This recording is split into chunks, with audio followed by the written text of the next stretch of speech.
Hello, friends, and welcome to today's episode of Booked. We have a special edition episode today. Sarah Arnu has organised this first ever book selection box. And before I keep rambling on, I'm going to let Sarah take the floor. Thank you so much for organising this. Thank you for letting me steal your platform because I couldn't be bothered to do my own. Uh, It's easier, it's built in already, isn't it? it's easier, yes. So today we've got 6 readings from 6 wonderful, fantastic authors who I love them all very much, even though they don't know me very well. It's right in time for Indie April as well. Yes, it's perfect timing. It was Yeah. definitely orchestrated in such a way. Yes, and you should buy everyone's book. Yes. There are links in the description of this episode, so you better go do that because otherwise I'll come and find you. Yeah, and it won't be good. Wouldn't be good. So what have we got coming? What's going to happen? So we have live readings from 4 authors, and we've got video recordings from Ellen Holmes and Hannah R. Goodman. And then we're going to have a bit of a chat afterwards. A little bit of a chat. Yeah. So if you've got any questions, just drop them in the chat and we'll have a chat about it all later. Lots of chatting going on. Too many times, it's not a word anymore. What's a chat? I don't know what I'm talking about, obviously. No, you do.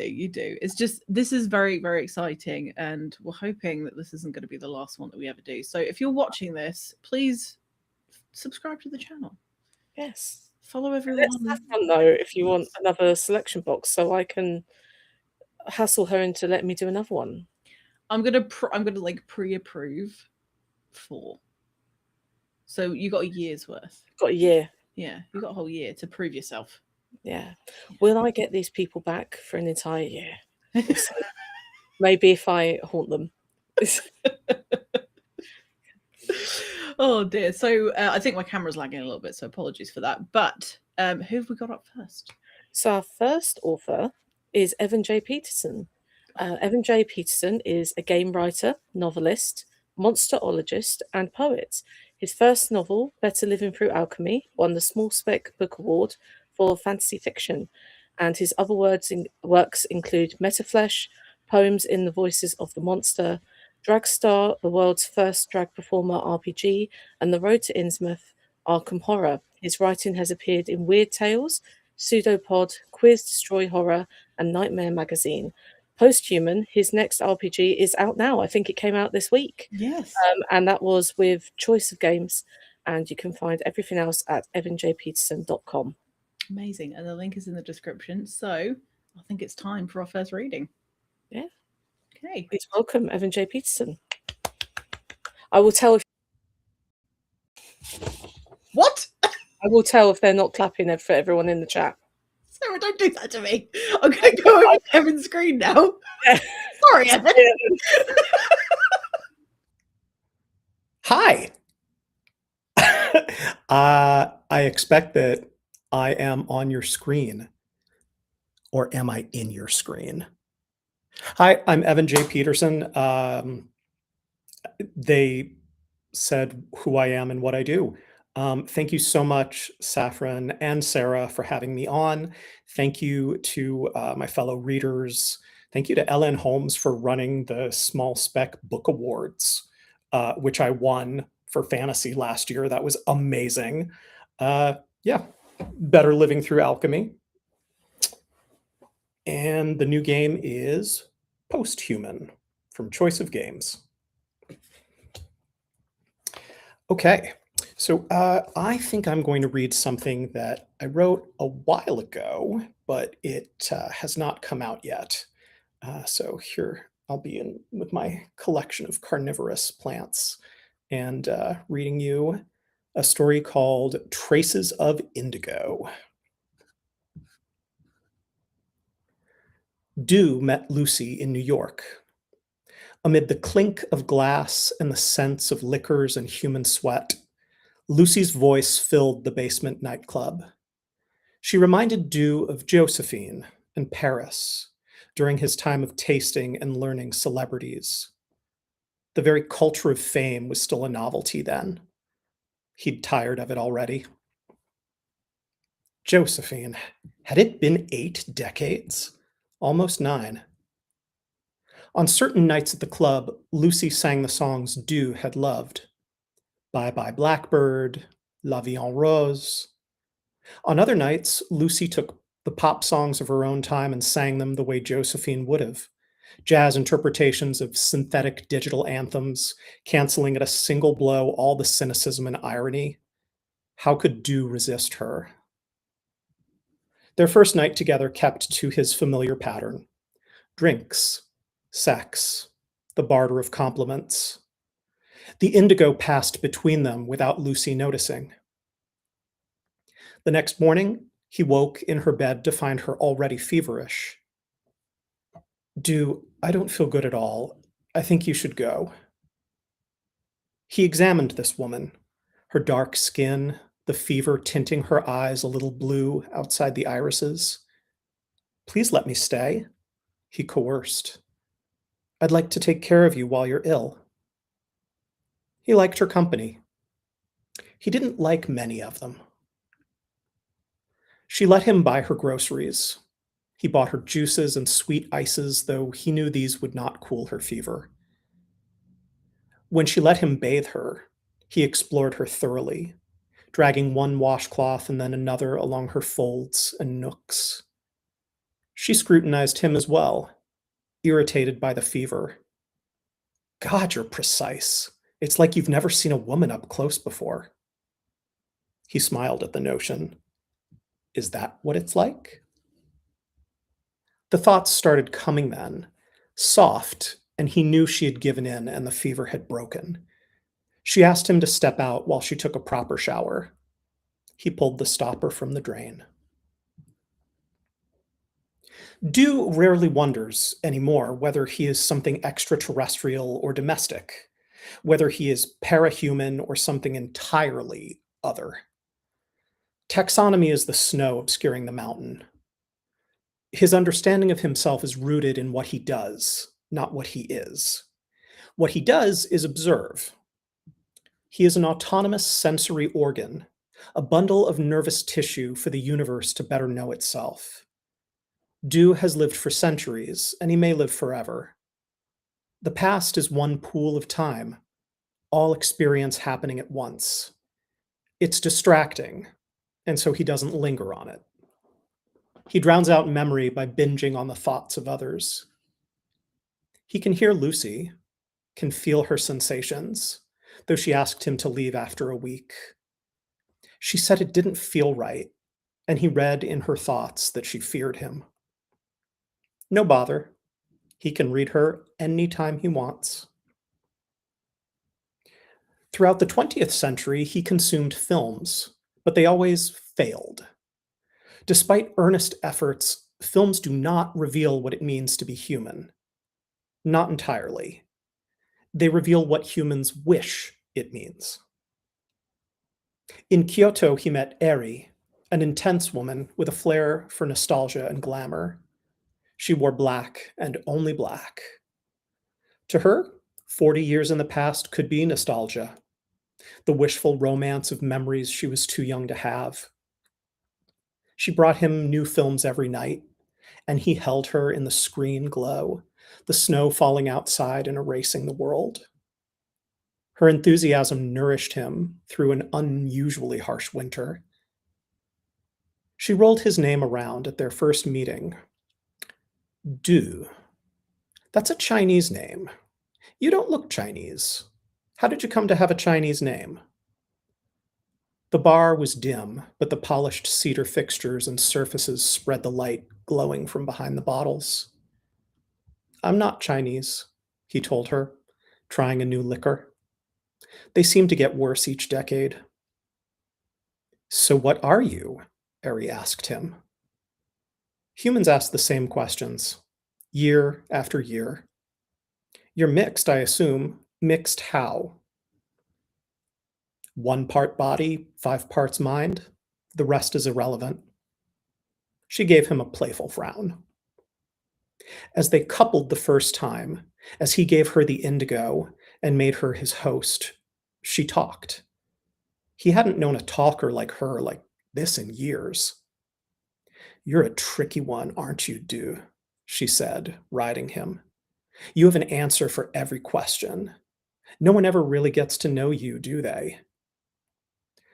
Du directed some of his neurons to the task of determining why some humans, regardless of nation or sex, say such things during intercourse.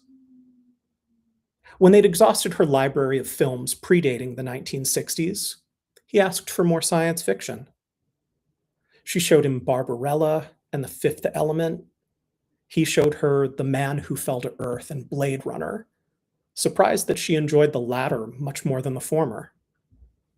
"I don't get Bowie," she said. "Don't you like The Hunger?"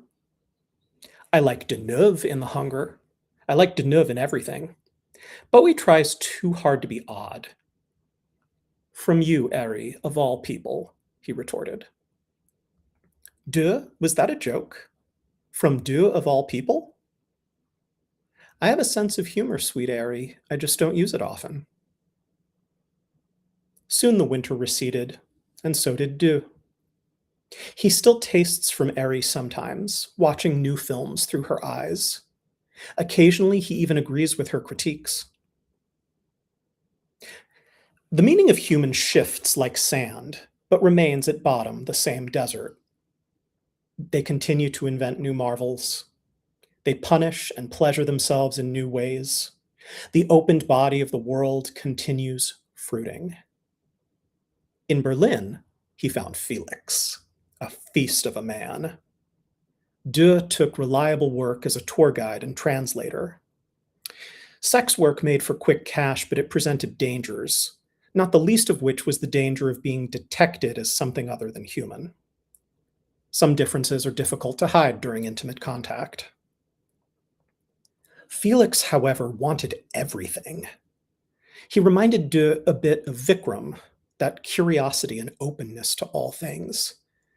But while Vikram welcomed every simple pleasure, Felix hunted the exquisite. Du rented a little room and invested in leather. He discovered Felix through Christoph, a host he encountered on his first night in Berlin. Christoph's eagerness made him easy to inhabit. Later that week, as he tasted the world through the newest host, Du experienced Felix for the first time. Du could feel Christoph's immediate love for Felix. The shell of tattoos, the plug-stretched earlobes and nostrils, the solidness of his body against Christoph's, the full weight and heat of Felix's guts wrapped around him. Du hadn't tasted this sort of lust for experience in years. He felt properly confused for the first time in ages. No, not just confused, alive. Felix lived as though his body were pure silver to be heated and beaten into dazzling new forms. Du had to inhabit him. Du took a few weeks to acclimate to Berlin and its promises.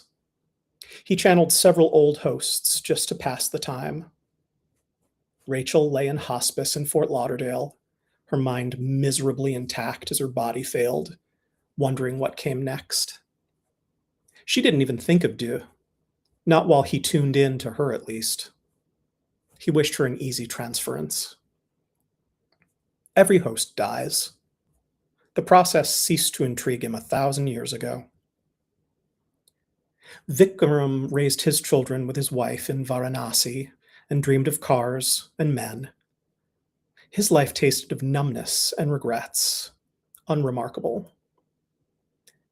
Du felt a brief nostalgia for Melanie, who'd moved to San Francisco to live in an artist commune during that curious revolution. Melanie and her friends took their drugs, doused themselves in glitter, and staged extravagant dream shows night after night. Many of that house died of the recent plague, Melanie among them. Du felt her go. It took days. Felix dressed like a motorcyclist, but owned no vehicle. Du would later read in his thoughts an embarrassment over having so little body hair to display. Felix wondered about a future in which body hair would be implanted. In the sticky, thud, thud, thudding music of the sex club, De articulated a body language of simultaneous invitation and command. He passed well enough for a native. He found Felix already on his knees, ready. The walls themselves sweated and gathered the molecules of musk and nitrates. De took Felix by the chin and led him into the dark room. I think I'll stop there.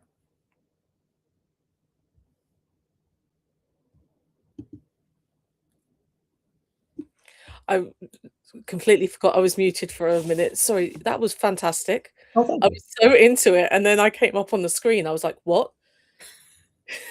I'm not supposed to be here." I was enjoying the story. It was so much fun. Do you want to plug anything while you've got the? I should definitely again plug Posthuman, which is available on everywhere. It's available on Steam, Android. Choice of Games has an app on the Apple Store, which needs to be downloaded for free before you get the game itself. And then a lot of people play directly through Choice of Games website. And I'm starting the sequel to Better Living Through Alchemy. So if you want to read that, but you want to read this first, go get it. Well, I think we all will be going getting it if it was anything like the reading you just did. That was incredible. It's like a lot of things. Thank you. Yeah, that story, Traces of Indigo, has never been picked up. And I know why. The ending just was always flat. And I had given myself permission to do that, to have a story that just stops rather than ends. Because by God, if Caitlin R. Kiernan can do that, so can I. But I can't. So I had to come up with an actual satisfactory ending. I hate it when that happens. Well, hopefully it will be picked up soon. I would hope. We can all reread it because that was incredible. Thank you. I was so into it. I was so annoyed when I came up. I was like, ah. And we're only halfway through. So he has a lot more to taste before the end of that story. All I'm going to say is expect an email being like, "Hello, oh yeah, I'll send it to you." Sorry. I mean, if someone wants to have me on and I would read the whole thing, it's probably about 20 minutes of screen time. But tra-la-la. Well, someone better because I want to hear it all. I want to say it all. Good. Maybe you could do another video when we're in your dryer or washing machine or whatever it was.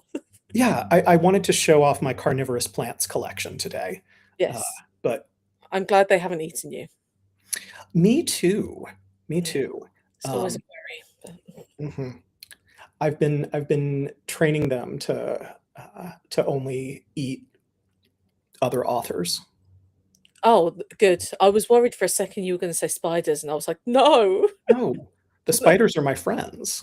Yeah, the authors, however. So this is why Saffron can't reach some of them. They've been eaten. Oh. Now it all makes sense. Gingerbread house. I didn't realize that she had a mafia behind her. Wouldn't you? Unfortunately, no. My mafia left me after the incident. But, yeah. It is what it is. Maybe I'll recruit you. You know, I just finished my latest manuscript, so I have some free time. Great. We'll be in contact. Good. Thank you again so much for reading. That was absolutely incredible. You're very welcome. Thanks for having me on. The safe word is Xanadu. Okay. Xanadu. Okay. So we're going to move on to our next author now, who is panicking in the chat, and that's Tim McKay. We're going to do jazz hands while we do this. Yeah, so Tim McKay is... sorry. This is American Sign Language. I know a bit of BSL, but it's different and not different at the same time. So, of course, yeah, American Sign Language. So dumb. I'm so British. I'm sorry. It's disgusting even to me. That was meta British. That's too British. Okay. Someone Okay. take me off the screen because I'll just keep talking as long as I see my beautiful face. I don't know. I'm not in charge. Okay, there we go. So, Tim McKay is a fantasy author, freelance editor, part time writing professor, and paid story judge. When he's not weaving dark tales of purpose and play, he can most readily be found provoking that unsavory fiend known as Steve over on Twitter or X. Okay, I am still laughing from Evan's amazing performance and all of that after. So, wow, I'm going to be thinking about carnivorous plants the entire time I read this. Thank you for that. Hopefully that doesn't. Yeah, prepare yourselves because I tend to write a little darker. So I'm going to be reading about half the prologue from my upcoming sequel. So for all you prologue haters out there, I apologize in advance. I am now force feeding you something you did not realize you signed up for. And I'm also introducing, I think, my favorite character that I've written so far. So this is just a taste. Ends up being prevalent in the story, and I hope you enjoy what you see. And this book, I'm a chapter away from being done writing it, and I'm very hopeful for a late summer, early fall release. We'll see though, because we'll see how editing goes. It could take a little longer, but it's coming soon. So, anyways, here is the prologue for The Light of Mazara. All right. Prologue: The Vistandel Siege. To imagine, to dream, is to trust, to hope, to believe beyond doubt in Fortuna's favor. But not all hearts beat the same, nor all minds play to the same ends. Be careful what end you seek, my son. Such is the way of evil, that he who seeks shall find, and he who knows shall fall. Dream at thy peril, for nightmares lie on the edge of hope. Josara of the Penitorum. Tambrin ap Cunvar drank in the chaos of battle with a smile. He'd sensed the siege coming for weeks, and it was all he had hoped for. A musket ball skipped off the stone wall behind him, and he stifled a laugh. His luck never seemed to run out. He stepped closer to the forward parapets to test what he already knew. Sure enough, a fiery projectile slammed down where he'd been, and cannon fire blasted the king's guards to his right. Stone shrapnel from the exploding wall passing through the space behind him. He was untouchable, and always had been. Luck of the gods, luck of the damned, or luck of the bold. It was all the same to him, though he'd always considered himself walking proof of the divine. Dark jester of the gods, a cruel joke played on the feeble nation to which he was born. Few disagreed. The only matter for debate: what manner of god would bless a soul such as his? Darumai's gods were fickle, unknowable, or so said the nation's reclusive priests. Father Josara, though mentor to Tambrin's late father, and the poor sod burdened with Tambrin's care once his mother passed away too, had long warned him against relying too heavily on his ceaseless good fortune. It troubled Josara to no end that Tambrin's misdeeds and careless nature had no bearing on the divine spark, an affront to the vaunted morals of the Daruman Penitorum, a priesthood of stale fools. It made no difference to Tambrin. If anything, he took pride in the priest's displeasure. Josara and his like were too accustomed to this dismal place, their faith as bleak and lifeless as Darumai's barren mountains. And unlike the mountains, no treasure lay hidden within. The Penitorum taught its people to toil, to repent, to wail and weep before the gods, their flagellation and sacrifice only ever rewarded with silence. Not so with Tambrin. He gave nothing and received all in return. What a glorious day, he said to no one in particular. Gorkal, the annoyingly timid soldier to his left, gave him a disapproving glare before looking back over the attacking horde. The small-minded grunt had been a thorn in his side from their first day together in the Daraman army. Borkal was a by-the-book sort, destined to manage the affairs of his betters, but he was a half-decent soldier, which was why Tambrin considered him a rival from the start, a rivalry Borkal mistook for friendly competition. That was until Tambrin turned their whole unit against him with some well-placed rumors.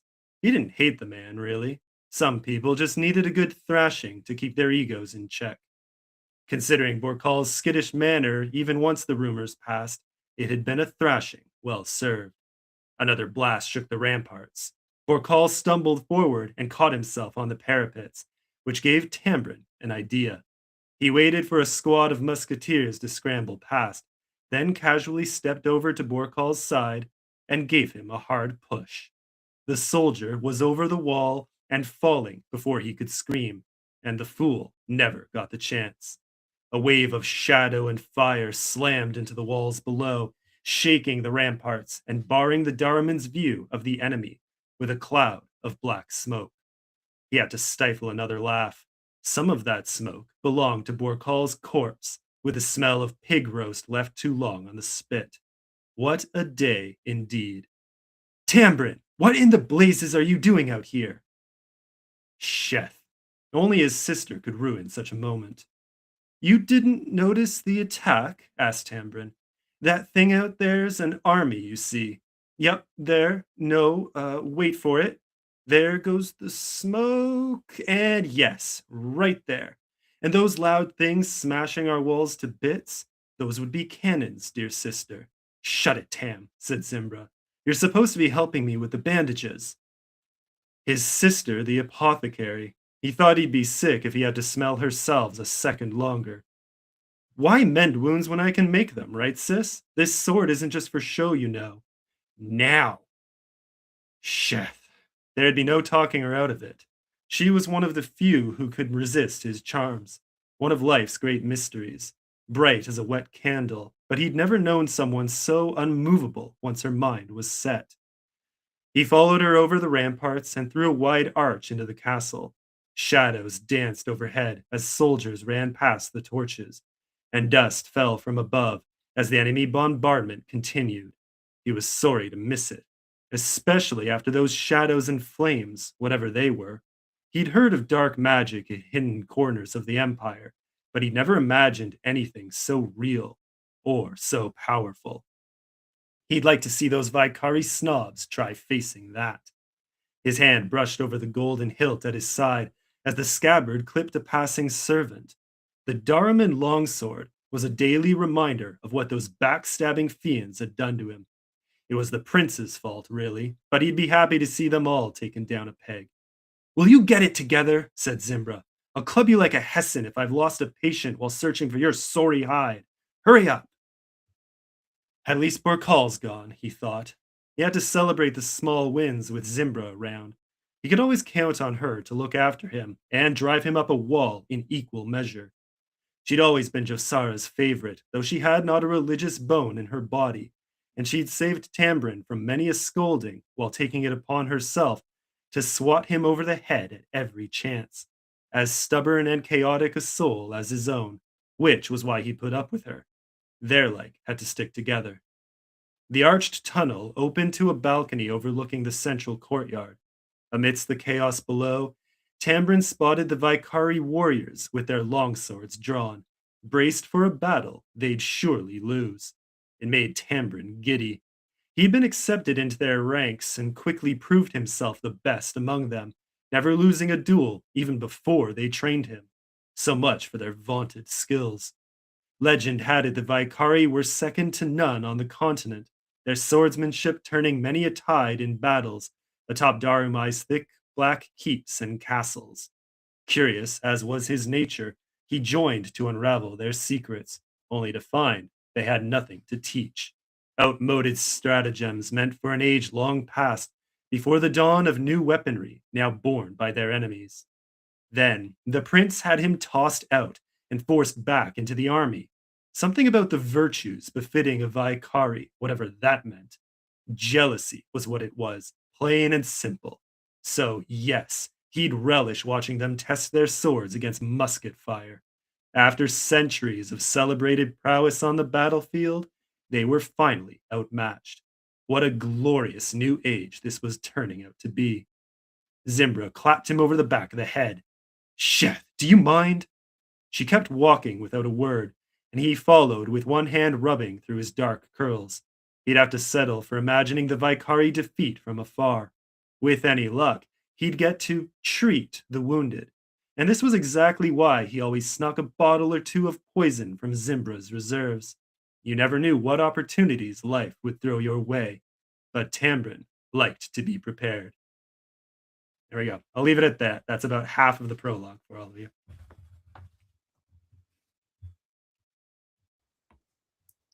That was so much fun. Hopefully you heard it all. Yeah, it sounded like I'm you coming through clear, yeah. must have been having fun while you were writing it as well. It's a lot of fun to write. Yeah. Yeah, it's you probably get a taste from that. It's action packed more so than maybe, my other. I mean, Skyfold, very action heavy, but a little more character driven. And then if you've read The Father of Shadow and Death, far less action. So this is very much a sequel to The Fall of Sylvandria. I like dark action packed for these books in particular. Yeah. And you've almost finished writing this one, haven't you? One chapter left. One chapter left. Are we allowed to know its name? Sorry? Can we know its name, or is that secret? The name of the chapter? The name of the book. Oh, the book. The book is the Light of Mazara.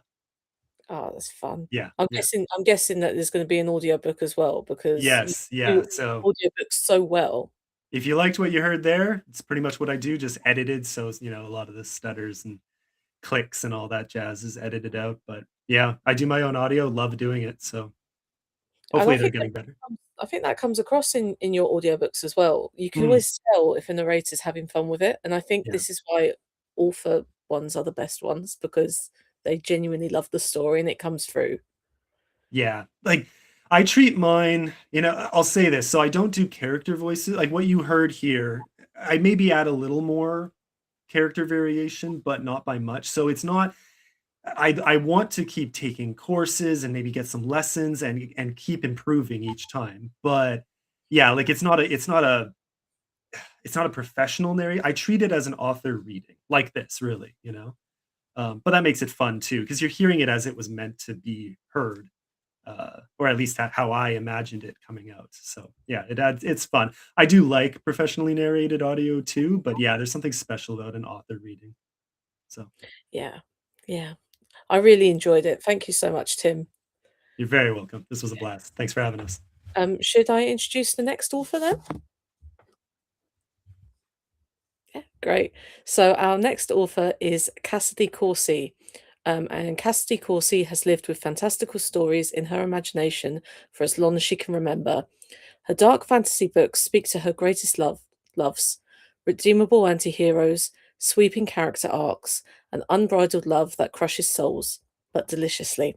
She otherwise thrives on terrible jokes, harmless pranks, caramel macchiatos, and being right. So welcome to Cassidy Coursey. Oh, hi, it's me. Hi, everybody. Thank you so much for being here. And I want to thank Safi and Sarah for this opportunity. And also, Sarah, I love that you say caramel. That's just something that my American ears like. It just sounds so much better that way. I came out with a debut novel in September 2025, and that's what I'll be reading from today. It is up for Best Debut for the Indieverse Awards, along with another one of our authors who is going to be reading here, Ellen Holmes, so stick around for her too. It also got nominated for Wittiest Banter and Biggest Baddest Villain, which is a combination I am deliriously proud of. So we're going to start at the beginning, which is a very good place to start. Of Fallen's First, Chapter 1. Lips on his eyelids. The first touch Sarah ever experienced. A delicate and heartbreaking kiss. Sarah blinked open his new eyes and beheld his maker. Lucifer's irises, so light a blue they were almost white, stilled his shuddering inhale. A gemstone came to mind, something Sarah had never seen but knew, like it had been etched into his bones. Drained sapphires. That's what Lucifer's eyes resembled. Maker. Creator. Lucifer smiled, and the expression stuck Sarah between his ribs. He had ribs, and Lucifer somehow hurt the spaces between them with the curve of its lips. Bewitching and wicked, dazzling and tragic, too many emotions overwhelmed his freshly born body. Pearlescent feathered wings framed his maker's radiance tucked into Lucifer's back. Curls of gold brushed its forehead, cascading upon pristine bare shoulders. Ser yearned to touch the silken tresses. At the same time, he wondered why. Lucifer spoke in a voice as agonizing and lovely as its face. Ser kanum shernikakor. The jolt of Ser's true name sang through him, compelling and powerful. His knees shook. Lucifer's voice dipped. My Ser Kanum. This version of his name resonated as well, spoken with something like familiarity and affection, though it didn't carry the same weight as his true name. Welcome, my first Daimwenik. With its pale hand, the fallen angel made an elegant gesture to the surroundings. Daimwenik, angel, fallen, these concepts filtered in. Ser didn't question their accuracy, they simply were. It took all of Ser's willpower to tear his gaze from his maker. A monstrous cavern surrounded the pair. Lines of molten red snaked through the stone, illuminating where blazes of hell's fire couldn't. Magma. Another word he'd not been taught, yet it came to him. Ser's nostrils flared to the scent of smoke, fire, and a tinge of lava mixed with old blood, burnt feathers, and flesh. Patches of hell's fire licked at the ground, and as Ser traced the flame's path to his own body, they reflected off his silver feet. No, not feet. Hooves. His maker had feet, but Ser had glinting silver hooves. Brown knitting, Ser raised his hands into view. His chiseled forearms were coated with leathery flesh, black as charcoal. Silver claws tipped his onyx fingers, vicious and threatening. Nothing like Lucifer's hand. Weapon. The word leapt into his mind, and Ser knew he was powerful and important. He knew his purpose. Lucifer's elegant fingers traced along the side of its creation's jawline, drawing Ser's attention back. My first, my son, my servant, I've created you, and so you belong to me wholly and completely. The fallen angel's finger drifted outward, touching the tip of a curved silver horn. Ser's horn. He had horns instead of lustrous curls. You are bound to protect me, O baby, and put no others before me. If you are honored to be mine, and so understand and swear to follow these conditions, tell me as much. Protect, obey, honor. Ser grasped the words with certainty, their weight settling on him with their undeniable importance and finality. The impulse to dedicate himself to someone or something had been forged deep in his sinew and bones, and now he teetered on the precipice of a monumental choice. If he declined, he knew it would be the last thing he ever did. Yet something in Ser's core hesitated.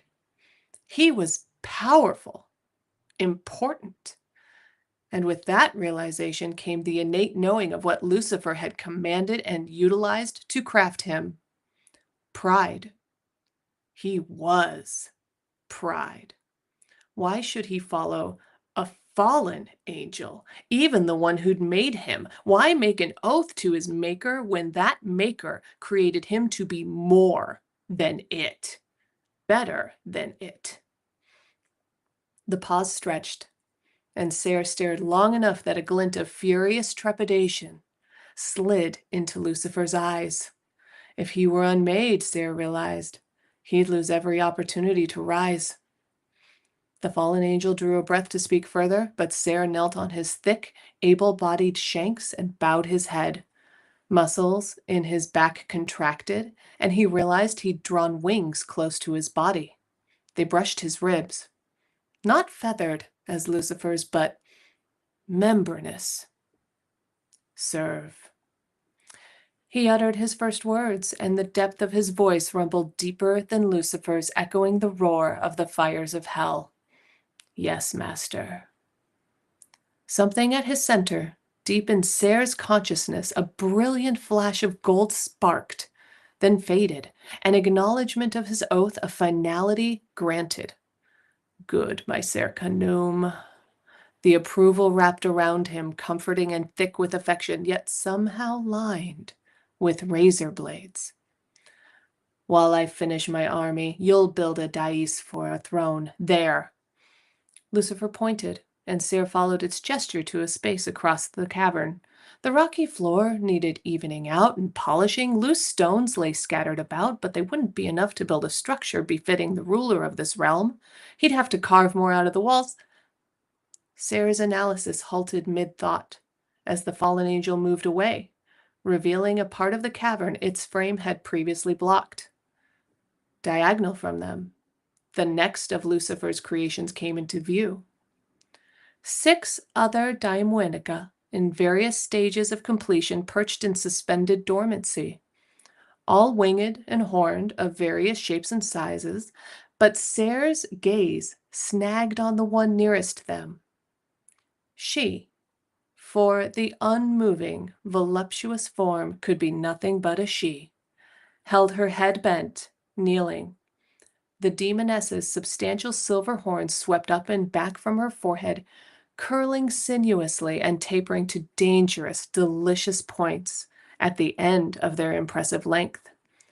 Rather than claws, she possessed gleaming silver nails upon each obsidian fingertip. Her eyes lay shut, still as a statue. The moment he beheld her, Ser's insides tugged in her direction, though no vitality breathed through the demoness. She called to a deep yearning inside him without uttering a word. Lucifer intruded into Ser's line of sight, its lips pulled back and revealing rows of razor-sharp teeth. I gave you an order, my Ser Kanum. Ser bit back the insane urge to argue. His maker's unspoken threat shivered through him, icicles in his blood. Yes, master. He moved to the opposite end of the chamber to gather boulders and glanced over mid-task. Leaning over the demoness, Lucifer brushed its hands under her fine cheekbones. The fallen angel breathed over her eyelids before kissing them, one after the other. With those kisses, a brilliant, glowing energy passed from his maker's lips, absorbing into the female figure. She inhaled. Neyuukan Igral, my Neyuukan, welcome. Her name caressed Ser's insides like silk. And I will stop there for now. Thank you, thank you. Wow, that was incredible. Thanks. You said you were nervous. That was just... I always get nervous, but and then when I go, it goes away. So it's so good. It was so good. I didn't tell you this before, but I did pick up Fallens first, like the other day, and I was like, no, I'll save it because I've got Arcs to read, and now I'm like, maybe the Arcs can wait a little bit longer. Oh, thank you. That means a lot. Thank you so much. And I love that you've represented with the headphones there. Yes, yeah. These are separate from my headphones. These are like I have too many horns to speak of, Sarah. Like I bought way too many horns, but these are my little nubbins. These representative of my sloth baby. Her name's Well, if you've got a brand, you have to carry on with the brand, don't you? You have to represent. Yeah, exactly. Yeah, I work. Oh, that was so much fun. I cannot wait to read your book. I was actually kind of like, this is getting a little bit steamy at some point. Do I have to come in and like be like, excuse me? Yeah. This is, I mean, it's past watershed nearly for me. So I don't know if that's a thing in the US. But I'm not quite post watershed yet. I understand. No, and actually, even though it's demons, it's Lucifer, it's got, this dark fantasy piece to it, but also in one of the demoness is lust, right? But it's not as steamy as people anticipate it to be. There is an open door scene, but I would call it like 2 to 3 chili peppers out of 5, actually. So people, I think, are anticipating, oh, this is gonna be so smutty, but it's more story driven rather than smut driven. Well, you've got to have a good balance, don't you? That's right. Got to have a Absolutely. good I balance. love plot driven smut. That's my favorite. Yeah, that's the best way. That's right. That's right. Exactly. Yeah. Thank you again so much for reading. Yeah, thank you so much. Oh, and I wanted to say, I'm currently accepting listener inquiries for advanced listener copies of the audiobook. It's coming out in May, and that's on NetGalley. It's narrated by Sammy Rowe, and she has a voice like browned butter. She's amazing. Okay, well, you can sign me up for that. There you go. I'm ending this stream right now to get onto NetGalley. Oh no, we need Everyone to else see is like, no. Thank you, Sarah. Thank you, That Safi. that was fantastic. Thank you so much. I'm going to introduce the next reader now.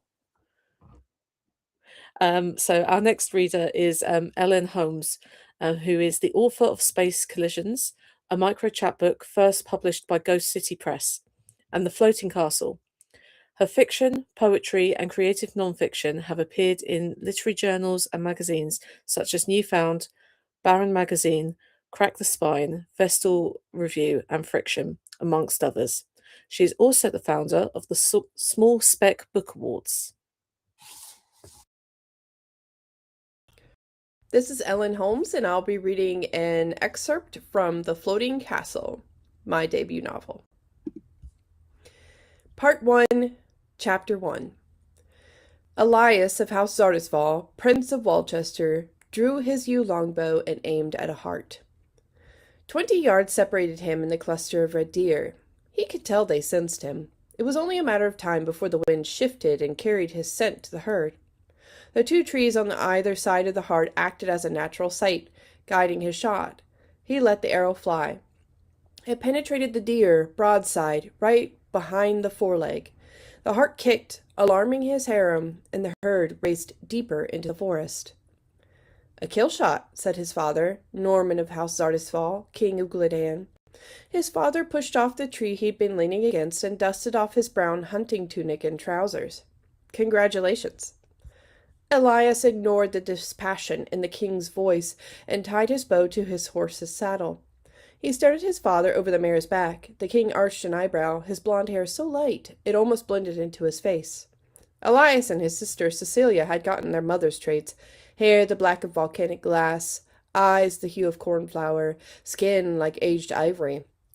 Only his half-brother Wallen looked anything like his father, flaxen-haired, muddy-eyed, skin an almost sickly pallor. Elias mounted the dapple-gray palfrey. The mare trotted forward after a swift kick to the side. Signaling their guards to continue following at a distance, his father trailed behind on his tiger-eyed stallion.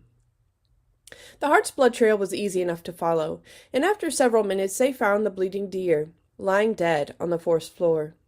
Elias dismounted from his horse and retrieved his field-dressing kit from his saddlebags.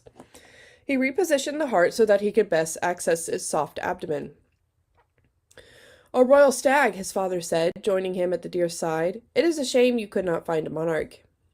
Typical, Elias thought. His father brought him out here without men or dogs and expected him to find the largest stag in the forest. Elias sharpened his hunting knife on a whetstone. The weapon felt good in his hands, like a natural extension of his arm. Once satisfied with its sharpness, he slit the deer down the middle and began to extract the internal organs. The blood and entrails steamed in the chilly autumn air. Elias made quick work of the hart's insides, removing everything with one strong pull of the windpipe. He left the pile of gore on the forest floor, an offering for the antlered lion, color of herds and guardian of the elderwood. His father helped him sling the carcass over his horse and secure it. Using his leather canteen, Elias rinsed his bloody hands and then passed the canteen to his father, who did the same. "When will you tell me what we came here to talk about?" The king smirked. Blood and water dripped from his fingers. Elias suppressed a shudder, forcing down memories of a dark closet. He had to remind himself that they were outside with guards watching his father's every move. Besides, it wasn't the first time the king had done this, bringing him out to the forest to hunt alone. As a prince, Elias didn't enjoy being so exposed to attack, especially with bandits and wild beasts lurking in the forest. Usually they'd hunt with experts, all on horseback, along with a pack of trained dogs. Only a few times had the king taken him out alone, the royal guards hanging back far enough in the trees to be nearly invisible. Each time his father did this, there had been something awful happening. A temporary retreat from Ireland, a devastating defeat during the invasion of Nades, the arrival of his abhorrent half-brother at the castle. The king didn't isolate him in the forest because he sought his son's counsel in these moments. Elias suspected his father did this to avoid any embarrassing reactions in front of the courtiers. Messengers returned from Toguan this morning, the king said. He handed the canteen back. Have we found an effective route for our soldiers? Elias returned all of his gear to the saddlebags. The king studied him. Our men have not been home a month from Ireland, and you are already eager to deploy them to the Empire?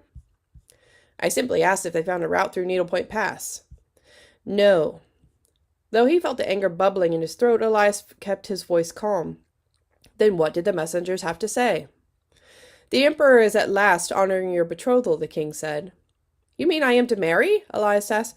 He'd been betrothed at the age of 8 to a princess of Toguan, as an act to stave off war. While the betrothal had never been officially dissolved, years went by without their union coming to fruition. Now, at age 25, Elias had grown accustomed to his freedom, and imagined the betrothal a formality that would be discarded when his father declared war. The king gestured at the horses. The meat will spoil if we linger. The heart could be left for the bears and the wolves for all Elias cared. I thought the betrothal was a bluff. When the king stared at him inquisitively, Elias tried again. You do not truly mean to honor the marriage, do you? I thought we intended to go to war. You continue to say we, as if you are somehow helping our conquests, his father retorted. You do not fight, like our soldiers, although you clearly have the ability. When you attend the War Council, you simply advocate for more invasions, regardless of the exorbitant human and financial cost. You are content to leave Walchester in the hands of a proxy, despite the city's propinquity to the Empire, and now the servants inform me. Elias chanced to glance at his father and wished he hadn't. The king seemed ready to murder him. That you are shirking your responsibilities at the military academy, sending Ava, of all people, to complete the task.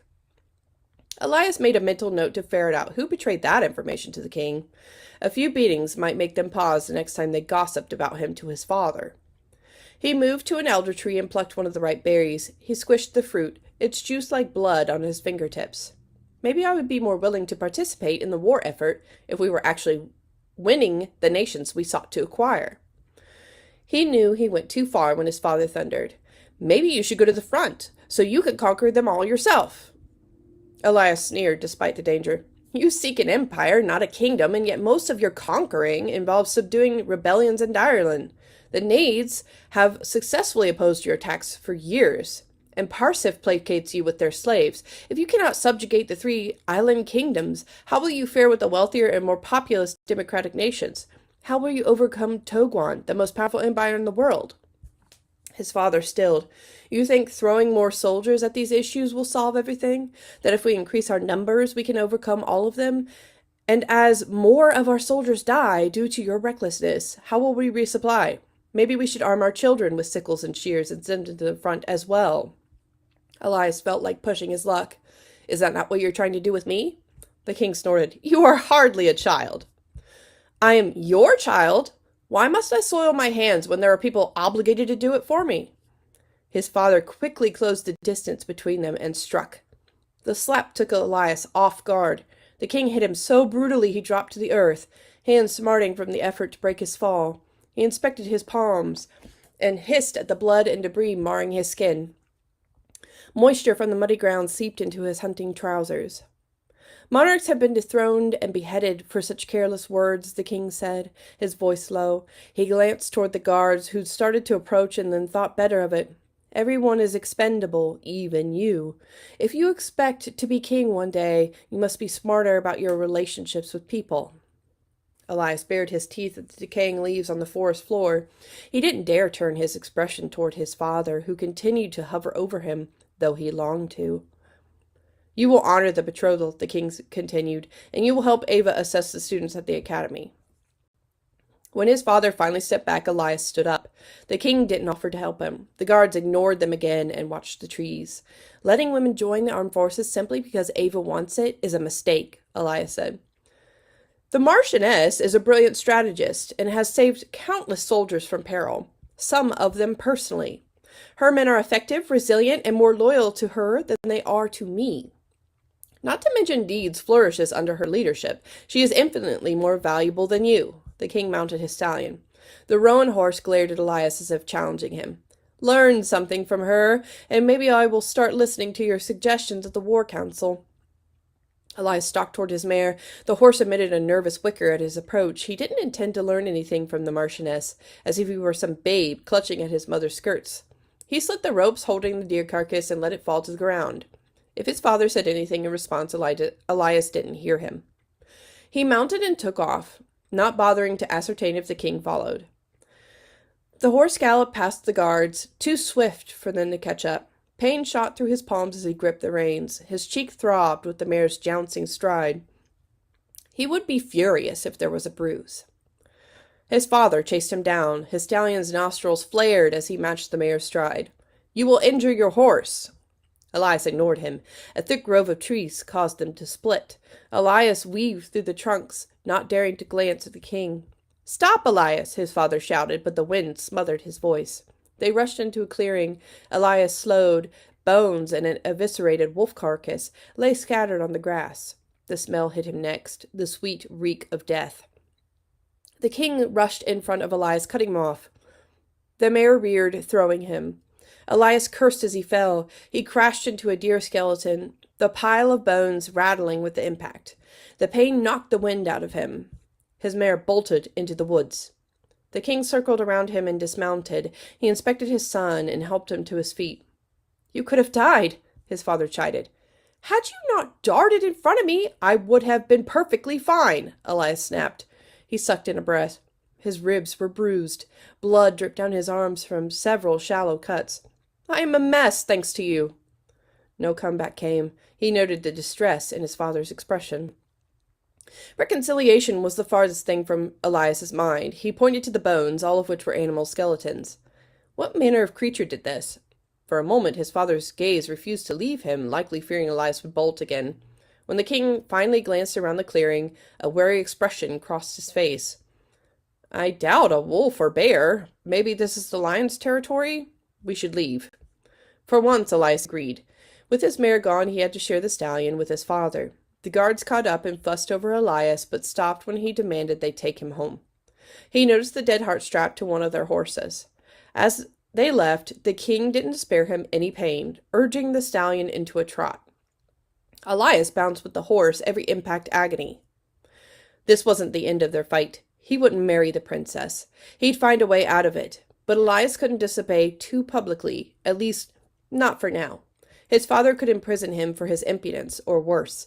Still, there was one truth that emerged during their verbal sparring match, a promise that Elias held onto like a dagger. One day, he would be king. Thank you. I'm back. And you know who else is here, which is really exciting because I didn't think she was going to be here today. But Ellen Holmes is actually here. So I'm hoping she will just appear somewhere. There she is. Thank you for being here. Oh, yeah. Are you It was kidding? a fun surprise when you jumped in earlier. I was like, oh my God, she's here. Yeah, I was way too excited about this event to miss it. Yeah. Well, that was a fantastic reading. Thank you. You're on a little bit of a tour at the minute, aren't you? You're doing a lot of book conventions and stuff. Are you reading at those as well? Oh no. Oh my gosh, no. Hopefully not. At least it would be a surprise if I was. No, I'm doing a lot of like festivals and book cons and just talking directly to readers, so that should be fun. I actually got accepted last minute to the Grove City Book Festival, which is in Columbus, Ohio. So I'm really excited about it. I'm going to be in a brewery, the Grove City Brewery. So it's going to be really neat. And then I've got a lot of other things going on this year. Oh, that's so exciting. I wish I could come to all these shows. I see you posting and I'm like, I want to go. Oh man, we would have so much fun together. We would have so much fun. At some point, we will have to do a cross country thing. I don't know. Yeah. That would be a really fun YouTube channel. It's just us doing a road trip, I reckon. Oh my gosh. It would be so awesome and unhinged, and it would be lovely. So that was from the Floating Castle. Yeah. And you're writing another one, aren't you? Yep. Am I allowed to Pirate talk about Queens. it? Yep. It's more than halfway finished, and I ambitiously am hoping to finish the first draft by the end of May. I probably shouldn't say that live. But that's the goal. Next question. Can I read it? Of course. Of course. Yeah. This show is literally just me just trying to like read people's books and be like, I want to be everyone's beta reader. I want to be everyone's ARC reader, everyone's audiobook listener, apparently. I have to say, Sarah, you've been one of the biggest supporters and the kindest reader, and it just means a lot to me, because this is my debut novel, and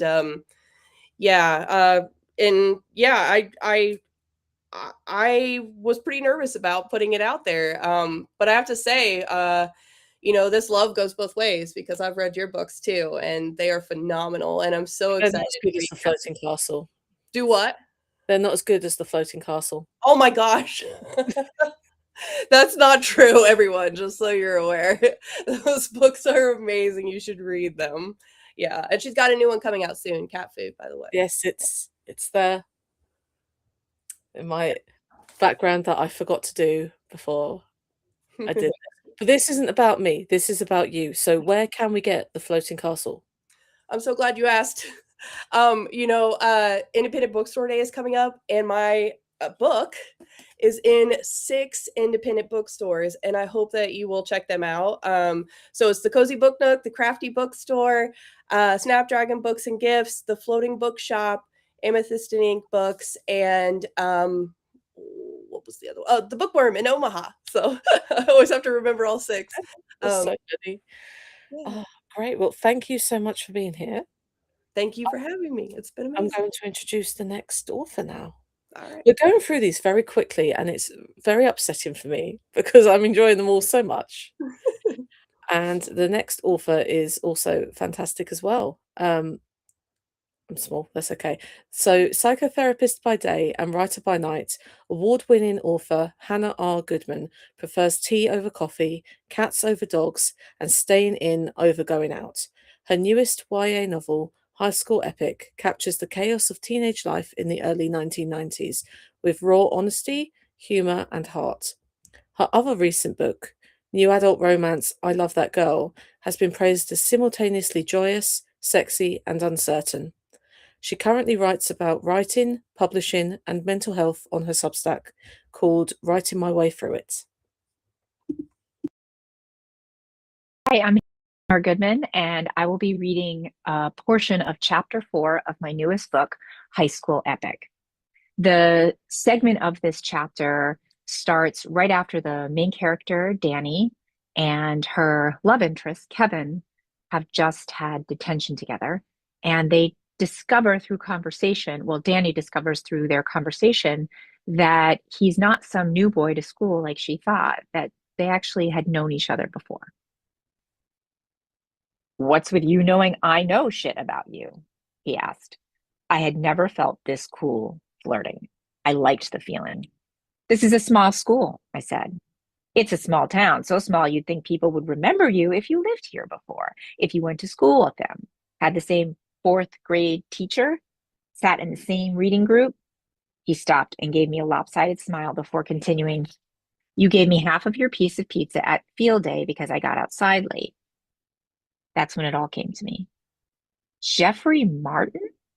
Jeffrey Kevin Martin the third, even though I don't know who the fuck the first or second Jeffrey Martin is. You sat behind me in Miss Walsh's class and had these classes, and you were really quiet. Yep, and the only moments I enjoyed were when your ponytail would accidentally hit my face when you leaned back to raise your hand to answer a question, which was like every 5 minutes. I laughed. We started walking again, and we made our way down the pathway to the parking lot in front of the school. Our campus was on a hill, so I looked across the parking lot. I could see clearly across the valley that divided Aquidneck Island in half. The sun was brilliant around us, and the smell of cut grass was perfect. You used some kind of strawberry shampoo. He somehow produced a baseball hat, like how he had produced a copy of To Kill a Mockingbird in detention. He stopped and put my bag and the board down to adjust the hat. Want me to carry it? Nope. He threw it over his shoulder again and grabbed the board. We continued across the lot, which was almost empty, and then strolled to the curb at the top of the hill that sloped down into the front field used for football practice. A few football players ran back and forth across the field. And you always let me borrow a pencil because I never seemed to have any in my desk, even though I always brought some in from home, I said, the memory returning as I spoke it. That's because I stole them. He glanced at me and flashed a smile. The ones I gave you were actually yours. I laughed. This seemed like a sweet revelation, like when you were in kindergarten and a boy pulled your ponytail, except now that I'm older, that seems kind of messed up. But back then, it was like a sign he liked you. He just didn't know how to say it. More players were on the field now, and a very far away thought swam up to the front of my mind. One of the Jasons played football. This made me think of Tiff and Chris again. But I pushed the thought away because I was with Kevin, hot cookie boy Kevin. They would totally understand. For some reason, the smallest details of this moment became so important as we continued to walk. The sounds of the football players yelling and a whistle blowing, the intense smell of earth and grass, the cool air laced with warmth from the sunshine. My body buzzed with electricity. Kevin walked next to me, his board touching the ground with a scraping sound every few seconds. He told me he moved back in with his grandparents after living with his mom in Newport for the last 4 years. He liked living with them, but didn't say much about his mom. I told him I live with my mom, but up until 2 years ago, I lived with both of my parents. Then Dad left for work one day, and when I came home, his side of their closet was empty. The only thing he left was his gray cardigan. I gestured to my waist where it was tied around, and some stale cigars in his desk drawer.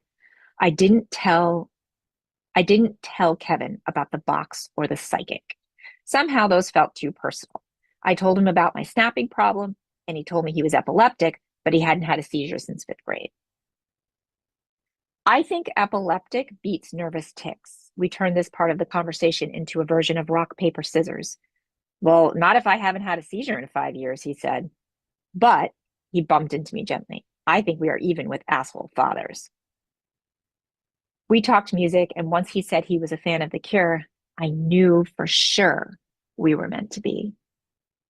My body continued to buzz with all the talking. I felt like it was the end of a night at a sleepover with a bunch of girls where our Ouija board and slam book games had turned into crying sessions about parents and siblings, like an episode of Oprah or something. But you felt so relieved and cleansed, and that's what I felt standing there with Kevin. And everything seemed far away. We reached a point in the walk where we should have parted ways, but the idea of having to part ways with him was scary because I felt like we would have to kiss or at least hug goodbye. And I was terrified to kiss this boy. I worried I would explode or moan or something else embarrassing. It was bad enough that the sappy love songs playing in my head were practically leaking out of my ears at this point. But Kevin offered the perfect out. So since detention was partially my fault, let me take you to go get some ice cream. Despite the trouble I knew I was definitely going to be in with my mom and with Tiff and with Chris, I said yes to walking to Colonial Ice Cream. How could I not? You never had a banana split? I shook my head. I don't get it. Are you worried about getting fat or something? I laughed. No, I always order peppermint stick when we go to Colonial because the creamery and Frosty Freeze don't have the kind with the little pieces of candy. You know what I mean? Mick, my brother, always used to make me order pistachio, and then he'd get peppermint stick, and he would claim we would share, trade after we each ate half. But he was a boy and 5 years older, so he was always wound up eating way more than me. I realized I was babbling, but it seemed vital for him to know about my obsession with peppermint stick ice cream from Colonial. Kevin's mouth hung open and he put his hands up. Okay, no problem. I get it. It'll be all right, okay? We laughed. We laughed. So how about we put some peppermint stick in the banana split? I made a face. That's okay. It's time to grow up, right? Let's order the banana split. He got very serious about the type of ice cream he felt we should get. Peanut butter, and then we should also get plain chocolate and vanilla. Here you go. A tiny waitress held in her doll-sized hands what looked like a trough of ice cream. She almost toppled over as she set it down. Enjoy! We watched her go, and I felt like my mom had left me alone with a boy in our TV room for the first time. Heart fluttery, stomach nervous. Kevin looked across the table at me. Those blue eyes. Missy was right. Forget swimming around in them. I wanted to dive right in. Come sit next to me, he said. No sweeter words could have been said. I slid out of my side of the booth and sat on his side. I couldn't even control how close I scooted myself, and he even inched a little toward me, too.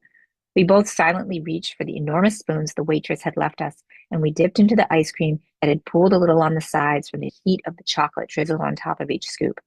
Our elbows bumped. You're a lefty, I said, and licked chocolate from my fingers. And then I instantly became self-conscious about my tongue flicking out. Would he think that was sexy, or was my tongue gross looking, all coated with ice cream and chocolate? He nodded, the only one in my family, at least as far as I know. My brother is a lefty, I said, and he's a genius. Well, so am I. I felt stupid. Did he think I was surprised that he was a lefty and therefore surprised he was a genius? Why couldn't I ever get the words out in a clever way? But Kevin wasn't even paying attention to what I was saying. He was spooning ice cream and sliding it into his mouth, watching his lips open and close around the spoon. With a slight flick of his tongue, made parts of my body go completely liquid, parts I didn't know did that so easily. He caught me staring and smiled with the ice cream in his mouth. He swallowed the massive lump of ice cream and didn't cough or get a head cold like I knew I would. My body was so out of my control at this point that I couldn't even lift my spoon again for another bite. Kevin dipped his spoon in and retrieved a smaller amount with a ton of dripping chocolate. He put his hand under it as if to feed a baby, and he turned to me. Say ah! I became increasingly aware of my features, including my eyes, my lips, my hair. Wondering what I'd look like sitting there waiting for him to spoon feed me, waiting for his fingers to accidentally bump into my lips, waiting to put my mouth where his had been, to feel the warmth of his lips through the spoon.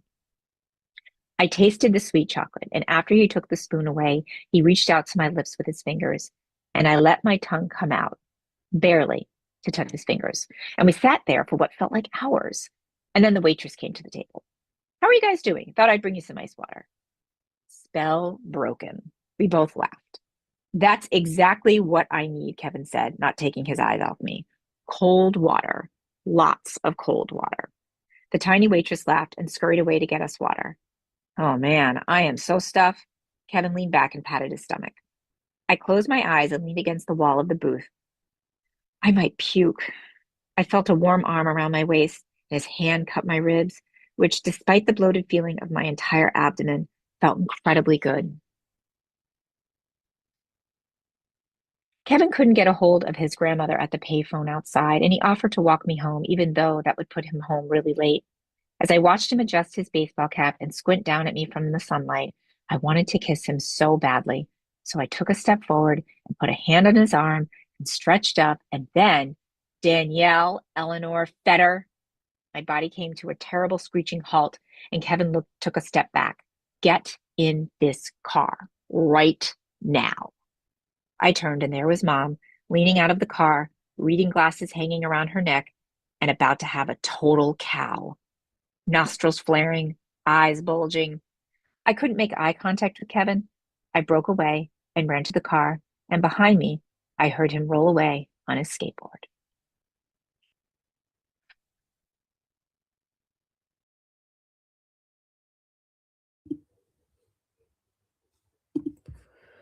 What a place to end that. I'm so annoyed. I want to know. I want to read more now. So that was another brilliant reading from Hannah R. Goodman. She's not here. but that's incredible. Everyone should pick up her book. So we're on our last reading now, which is really sad, but also really exciting, because we've got William Beck. But what I am going to say just before I do his intro is we're going to hang around and do a little bit of a Q&A afterwards. So if you've got any questions, pop them in the chat and we'll have a chat afterwards with everyone. It's really exciting. I've got questions for them. So so our next author is William Beck. William Beck was born and raised in Southport and has been writing stories for as long as he can remember, often over-delivering on all creative writing assignments since primary school.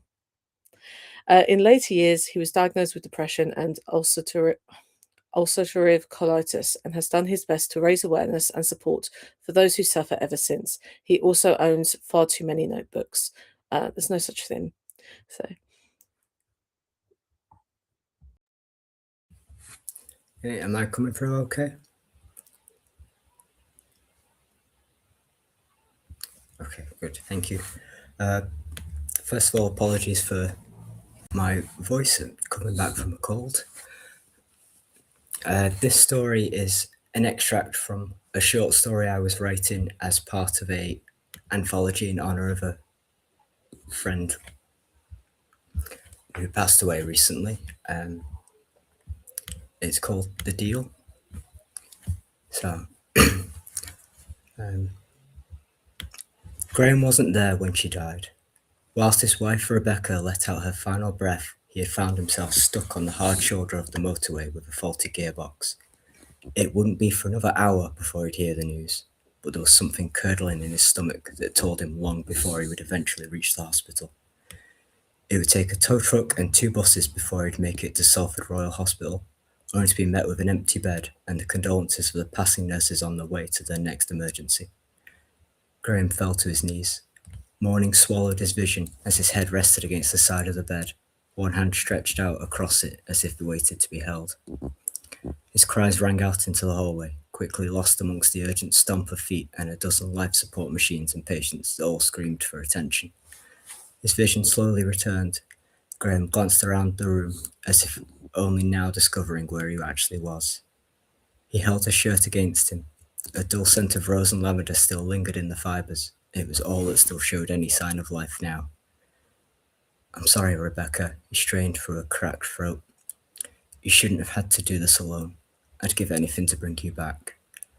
And it was in that moment where Graham felt an icy hand grip the top of his shoulder. "I can help you with that." The voice was rough as gravel, and yet seemed to almost whisper amongst chilled air that ran like a shiver down Graham's back. He turned. He didn't know who, even what he expected, but what he saw was a short, stocky man in a well-cut grey suit, with a blue shirt and a cruel yet intoxicating smile. But it was his eyes that struck Graham the most. The eyes were a dark hazel that seemed to almost glow with flecks of a fiery amber. At once he seemed like any other man, and yet almost unmistakably like something else. "I don't think you can. She's gone. But what if I could alter that?" The man smiled, and the amber of his eyes erupted as if lava cracking through the surface. Graham stood up and faced the man now, his eyes still strained from sorrow, sized up this curious figure offering such promises. "I'd give anything to have her back. Well, then I'm sure we can come to some sort of arrangement. Do you have a picture of the lady in question? It just helps ensure our auditors can track down the right soul." His grin widened, flashing a hint of pristine white teeth. "Who are you?" "An interested party with some good connections," said the man, his smile never faltering. Graham paused at this, as if trying to resist the answer that lurked in his thoughts. It wasn't that what he thought was unreasonable or even implausible, but simply a refusal to accept the truth of it, because who would knowingly do a deal with the devil? Instead, he slid his wallet from his jeans pocket, thumbed through the crumpled receipts, before finally he found an old and battered photograph that he pulled out and handed to the man. The man held it, but his eyes never broke from their unblinking stare into Graham's. "Oh, she's very pretty," he said without affording the photo so much as a glance. "But if I may be so bold, I assume you must know what is expected in payment for the return of her soul. So do forgive me, but I must know, what makes this one so special?" Because I love her. Isn't that enough? No. You see, in my experience, such grander gesture and such self-sacrifice is rarely done for something quite as altruistic as simply love. So please, indulge me a little. The real reason. I failed her. She never asked for much, and yet even that I failed to give her. And I never even got to tell her that I was sorry.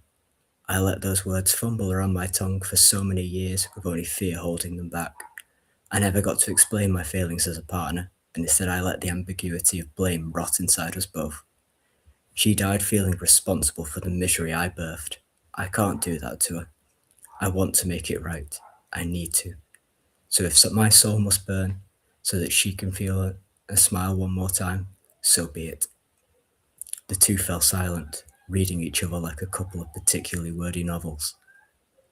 So be it, said the man finally. So what are your terms? Be mindful of your wording, of course. This is quite a binding contract. My soul for hers. But give me a week. One more week with her so that I can right my wrongs and give her that happy ending I always promised but never delivered. The man clapped his hands together.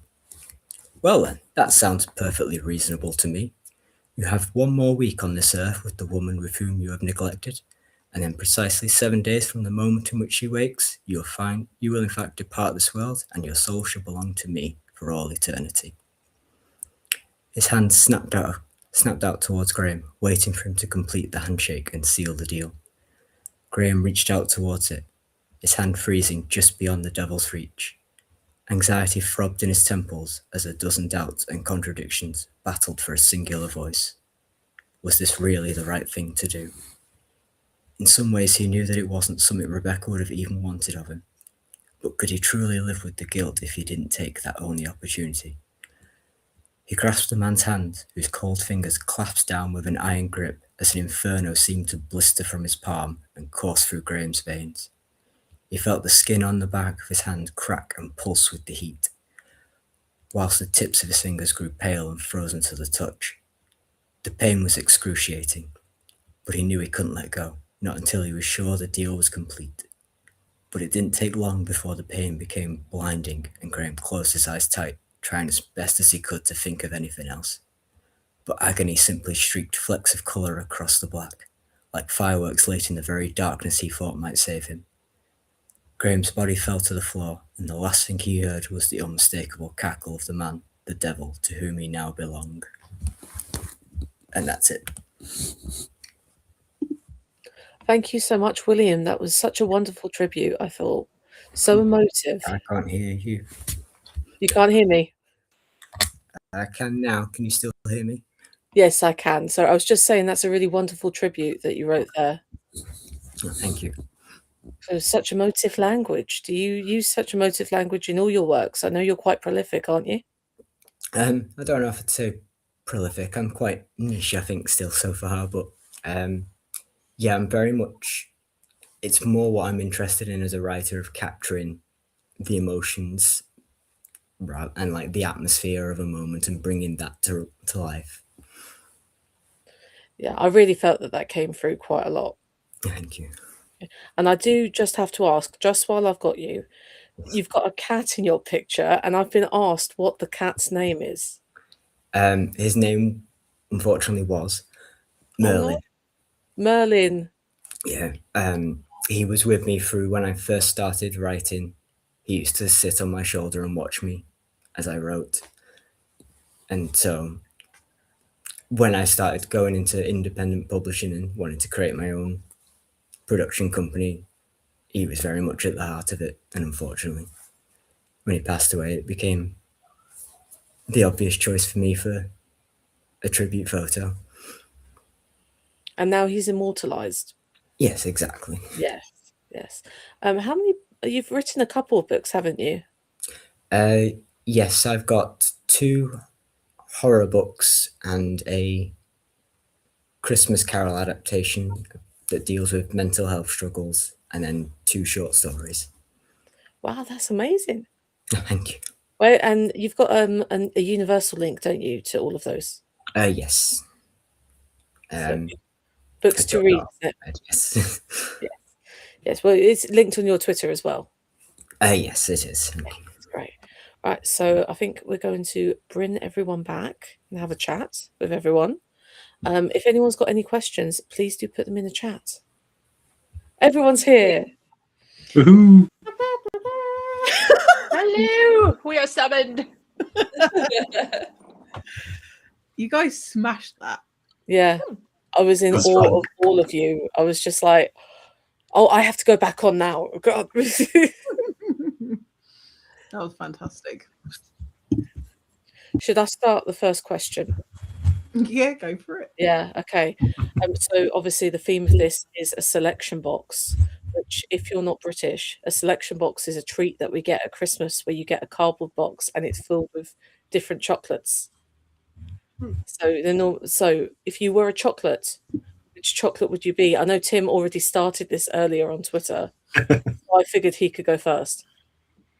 Sure, yeah. I think we established that I am either coffee flavored or caramel filled. I lean caramel filled, but I drink an obscene amount of coffee, so either works, really.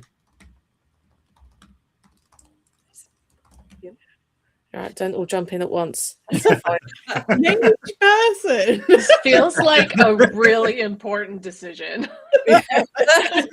We'll be turning you into that chocolate at the end. So what do you Yes. want to immortalize that? Very Willy Well, I Wonka. suppose we should pick a chocolate we don't want because I don't want to eat myself. Oh, yeah. That's a good point.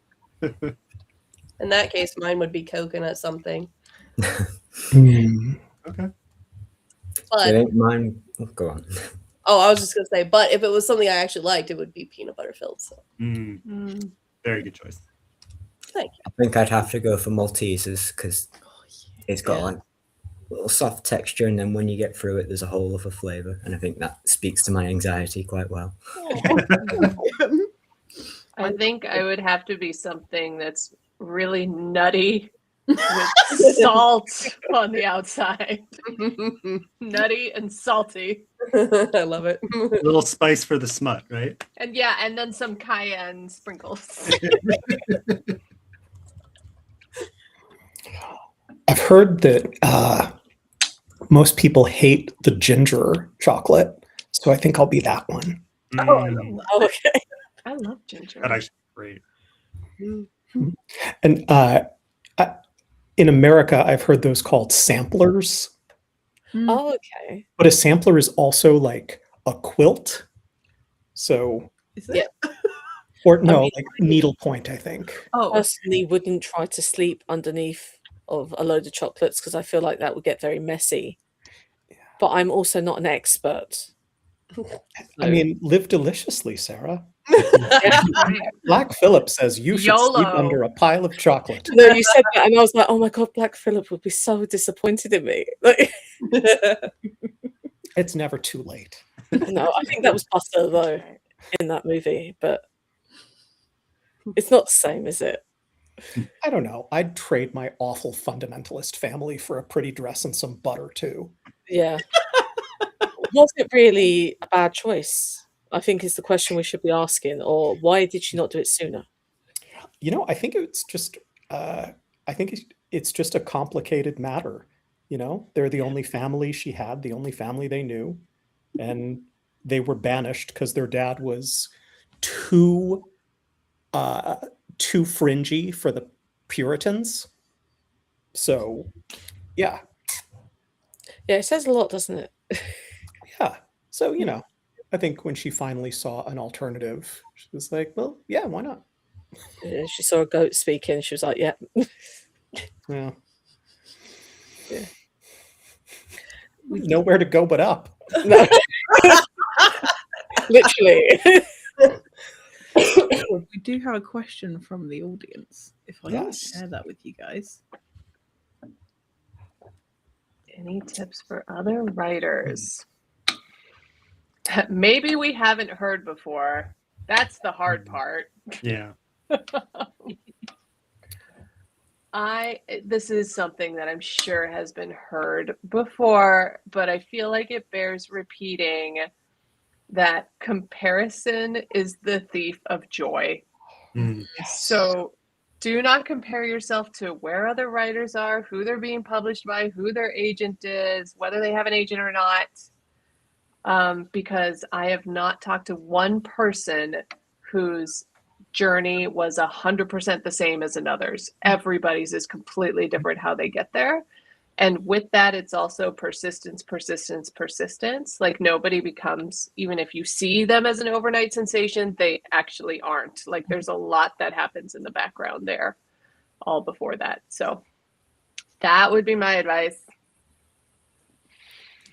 For me, it's about capturing the little moments, and I find that I have notebooks that are themed for everything and anyway, but I've also got some that have like perforated pages for when you get just that snippet of an idea where if you see someone walk funny, or there's just walking past, you see anything in the street that captures your imagination, you write that down, and then when you find a moment in the story where that'll work, you've got that essence of that moment living on that page that you can just rip out and put in the story. And I find that helps a lot when I'm writing, that I can just look back and think through actual things I've encountered in my day-to-day that have sparked inspiration. That's cool. Mine is maybe less of a universal tip, so I don't know if this will work for everybody. And you might have heard of it before, so sorry if it's a repeat, but I like to, when I am really struggling with getting into, I have a set time, I want to be writing right now, and just nothing is there. Nothing's coming. What I'll do as a quick cheat to get my brain into it is I'll either take something of my own writing, or I will take someone else's writing that I really admire. I'll put it either on the screen, in front of me, or on my Kindle or whatever, and I'll open a blank document and I'll start typing word for word what's there, and it just forces my brain into that quick, that it gives it that quick jolt. And next thing you know, I'm like, oh, I have an idea for what I was supposed to be writing. I jump into that, and next thing you know, 10 pages, perfect. It's just a little trick, but it does wonders. And it also, Cool. if you're doing it with something you admire or with your own, text, you're absorbing it on some level.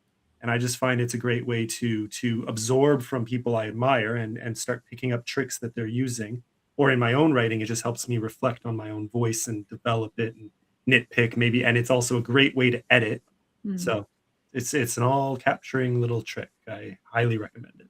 That's fascinating. Does wonders for me anyway. That is a tip I've never heard before. Oh, hey. I have to try that now. Yeah.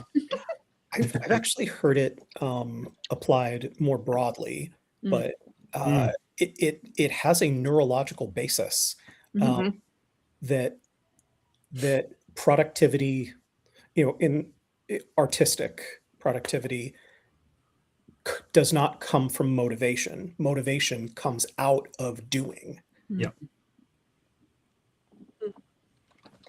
And I would tack on to that. You just have to sit down and write, or stand and write if that's your thing. You just have to do it. It sounds like patronizingly simple, but it's true. You just have to write. Like That's Nike, yeah. just do it. Yeah, pretty much. Pretty much. Somebody who I admire, a different author, was talking about when you are worried about getting it perfect, like it needs to be like the best first draft or whatever. And they said when they get caught up in that, they will put a sticky note on their computer that says, I give myself permission to be a shitty writer today. Yes. Just get it out. Because you can't fix it if it's not there. I've also heard the advice to end your writing for the day like mid-sentence or mid-thought, because then it's going to bug you until you come back and keep going. I would not be able to do that. Yeah, that does not work for me, but I hear it all the time. Yeah.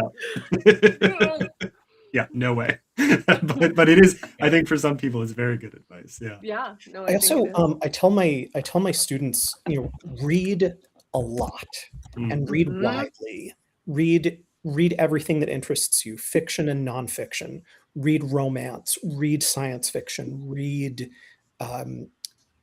sports fiction, read comics, read scripts, because all of these things are going to fill your cup and give you different perspectives on how to do things at the sentence level, at the paragraph level, and so on.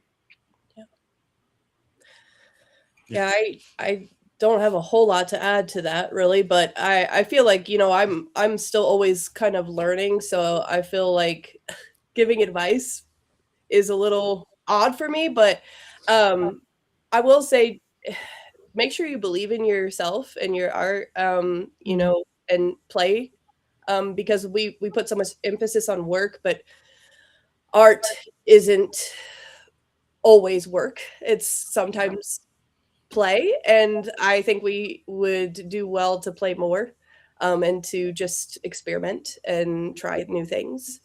Yeah, I guess that would be my big, and take opportunities, you know? Like I said, believe in yourself, so if somebody asks you to do a reading, do it. Even if it's Sarah. Yeah, Even if. Especially if it's Sarah. Especially if. That's the right. amount of people who were like, "Oh my god, this went to spam," and I was like, "No, it didn't." Nice. Spam. Custom filter, Sarah. Yeah. So we have some more questions that have been coming in, so I'm going to move on to the next one. Those were some awesome pieces of advice. So hopefully somebody can take something from that. So we have here from Daniel Lawn. I don't know why I went a little bit South African just briefly. I don't know what happened there. So how nerve-wracking was it to read your stories live on YouTube today? Incredibly so. You did fantastically. You did it. You did a really good job. Yeah. I think my nerves always come up right beforehand, like Yeah. the moment before I'm on the screen. And then once I'm going, It's almost like I've jumped out of the plane. So either the parachute is going to deploy or I'm going to die. Like that's kind of where my mental space goes. And I just let go. I love attention. I love being a center of attention. So, yeah, you know, I worry about stumbling over words or if my stammer shows up, because, you know, it doesn't usually show up when I expect it to. Yeah. Things like that. But I also have practiced and practiced and practiced. Yeah. I cheated. I didn't do mine live, but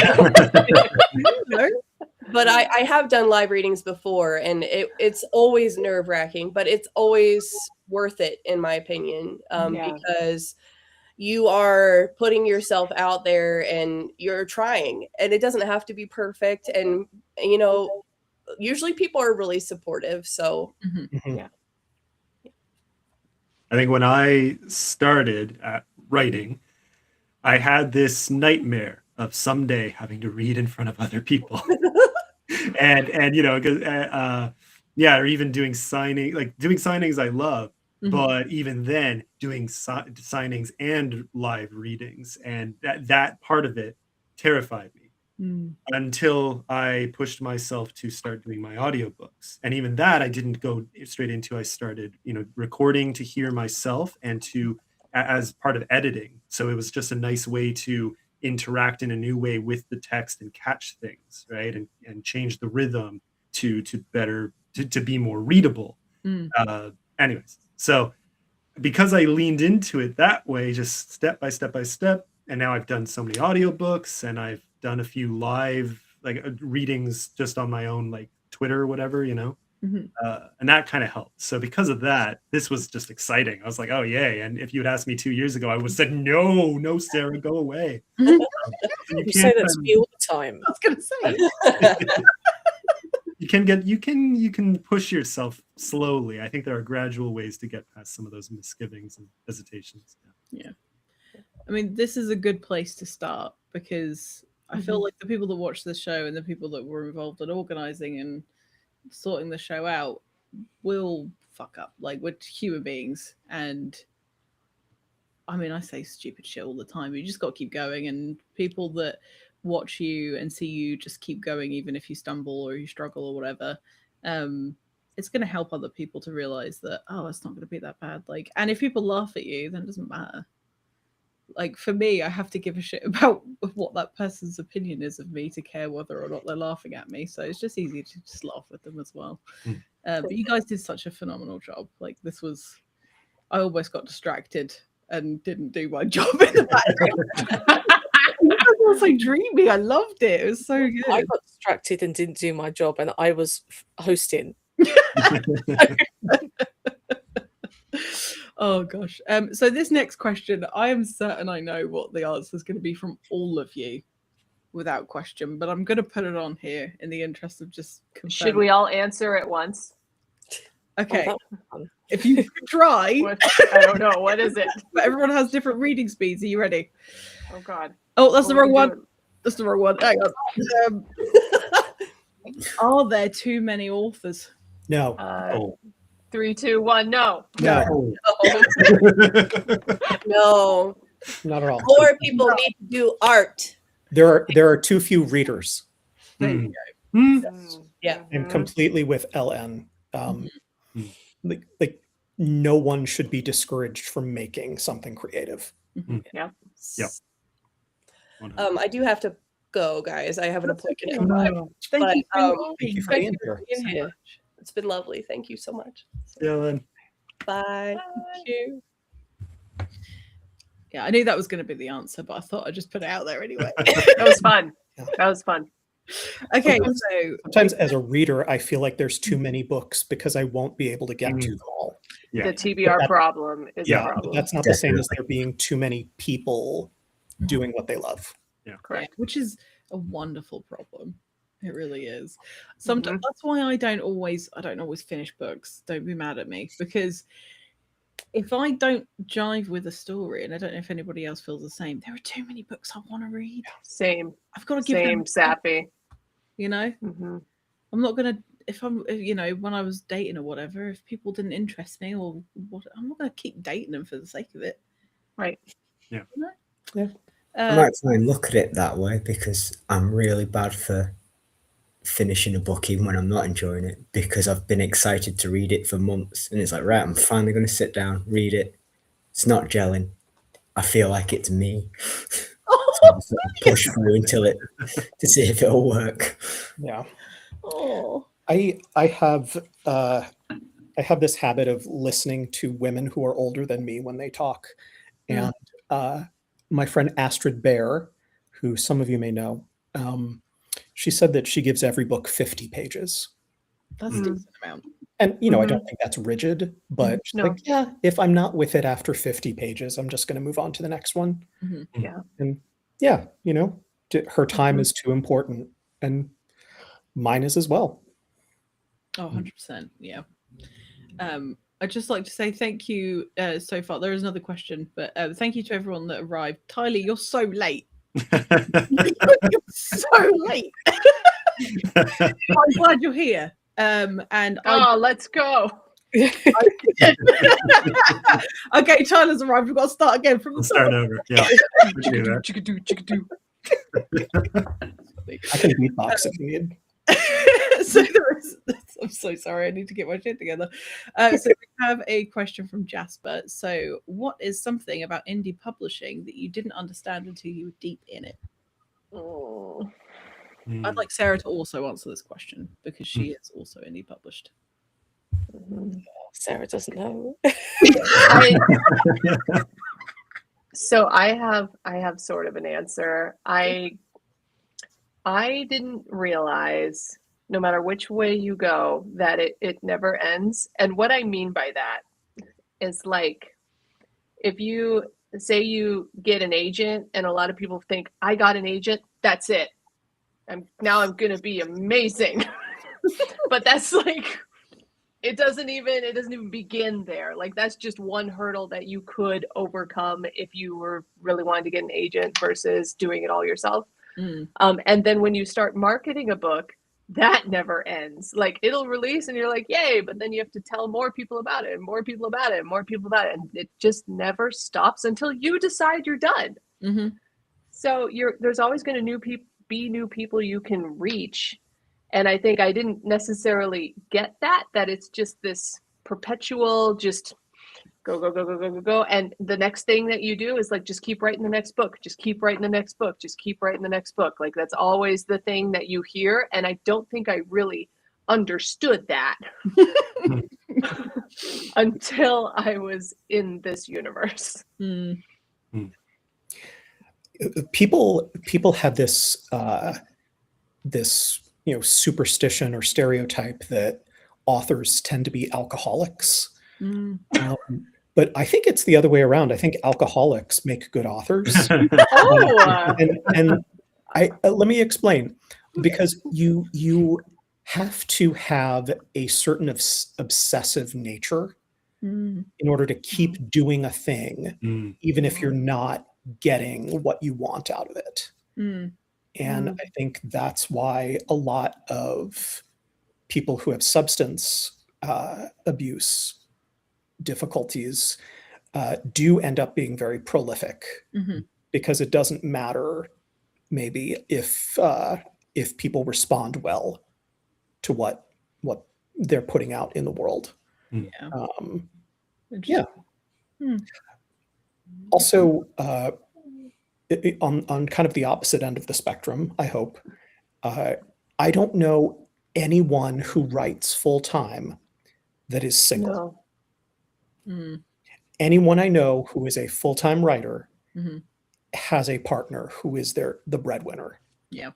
It's like this for the artists I know, and like we even call it partner privilege. Yeah. Like how, like what affords you the time to do this? So yeah, that's a thing that's real. I'd throw out, I have found in my case, it's not something I learned along the way. It's more I borrowed it from other places in my life and realized, oh wow, this makes a massive difference. The dream is to write full time, but this applies both to, I don't want to sound shallow when I say this, but this applies to marketing and to writing. That's not shallow. That's realistic. Reality. What I'm about to say might sound shallow at first, and it's that the biggest thing I needed to bring into my writing right away, and once I did this, it changed everything for me, was service to others, which sounds like, you'll see, like, I don't want that to sound to come across as shallow motivation for doing it, but the simple truth is, the moment I started, offering, for example, free chapter edits to people, just as a way to see what other people were doing and to help them in some way. But it also then immediately opened up editing work for me.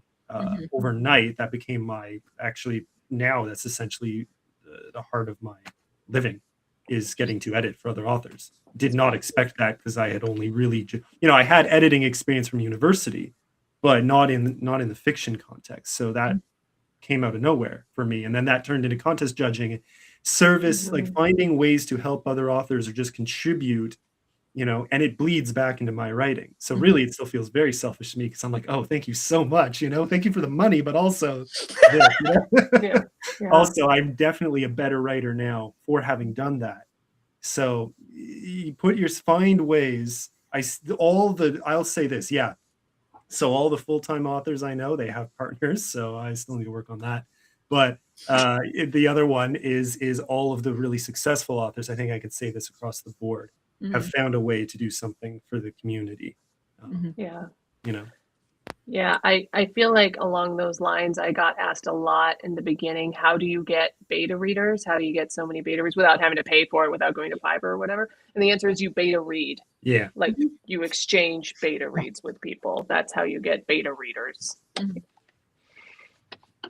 Oh, he's back. Was it just me who disappeared? Yeah. Yes. Okay, yeah. Because it disconnected and came back up on my end, so I apologize. I'm here. I'm still here. And on the note of beta reading, everybody needs an editor. 100%. So, offer that. And also, by God, please let someone else edit your work. Yes. Whoever edits you also has an editor that edits their work. Yes. PSA to all the Mhm. writers. You cannot edit your own stuff, or you can only edit it to a certain point. And if you're a real fool, you self-publish to Amazon with your ChatGPT logs still in the manuscript. Which is not writing. No. The worst thing about that story is that, not that she self-published her work with the ChatGPT paper trail still in the manuscript, but that part of that ChatGPT paper trail was her writing, can you edit this chapter to sound more like this specific author? Jeez Louise, pepper cheese. So, don't be that person. Yeah. Don't be that person. Yeah. Don't. No. Pay someone. Yeah. Do we have any other answers? William? No, I think Tim covered it quite well, basically, of you get knee deep in the community and help everyone.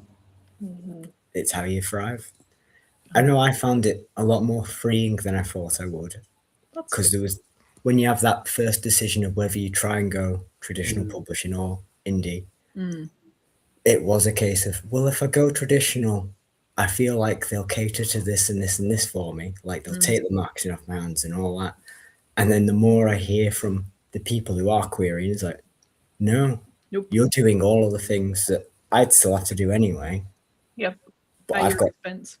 more control. So the more I get into indie writing, I don't understand the benefit of traditional publishing as much.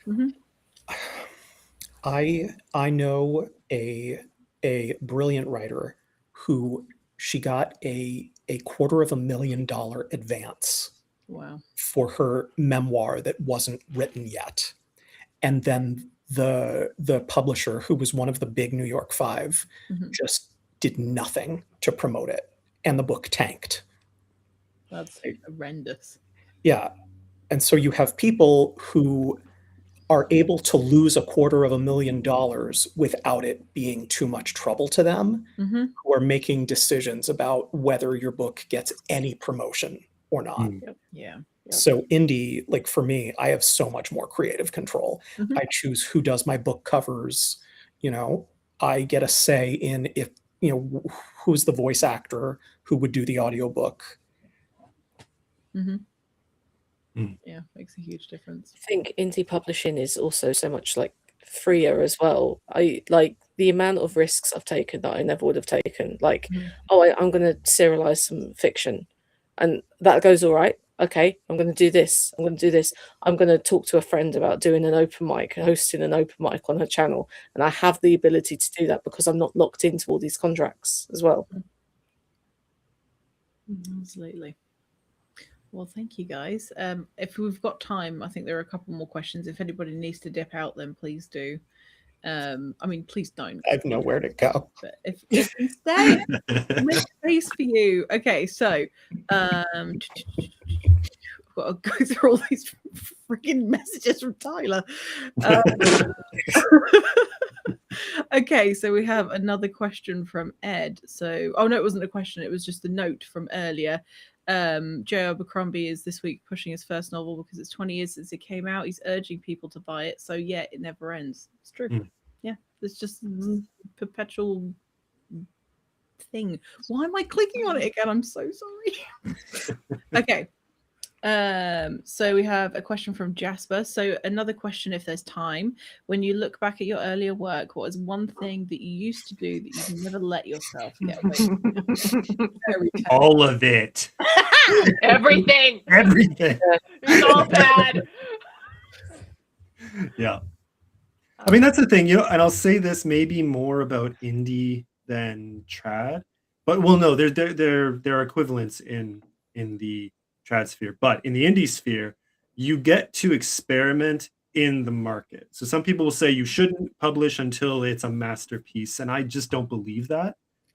And so it means that, yeah, the first thing you do your utmost editing, formatting, beta reading, ARC readers who can sometimes give you some last minute help, but you get my point. Is it's still going to be imperfect, and you're experimenting. You're putting something out there. You're learning about yourself. You're getting real feedback from paying readers who say, nope, not what we're expecting, not what we're hoping from this.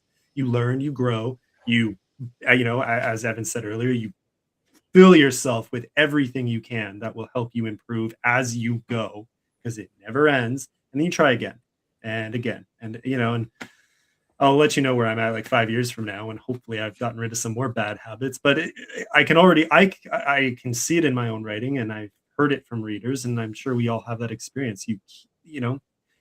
My fear is, okay, what about the time where you put something out and it's a little worse than the last thing, and someone tells you so, and you're like, crap, what did I do? But you just keep going. You just keep going. 20 years from now, I want to be able to say the same thing as Joe. Hey, look back at this, right? Small stupid thing.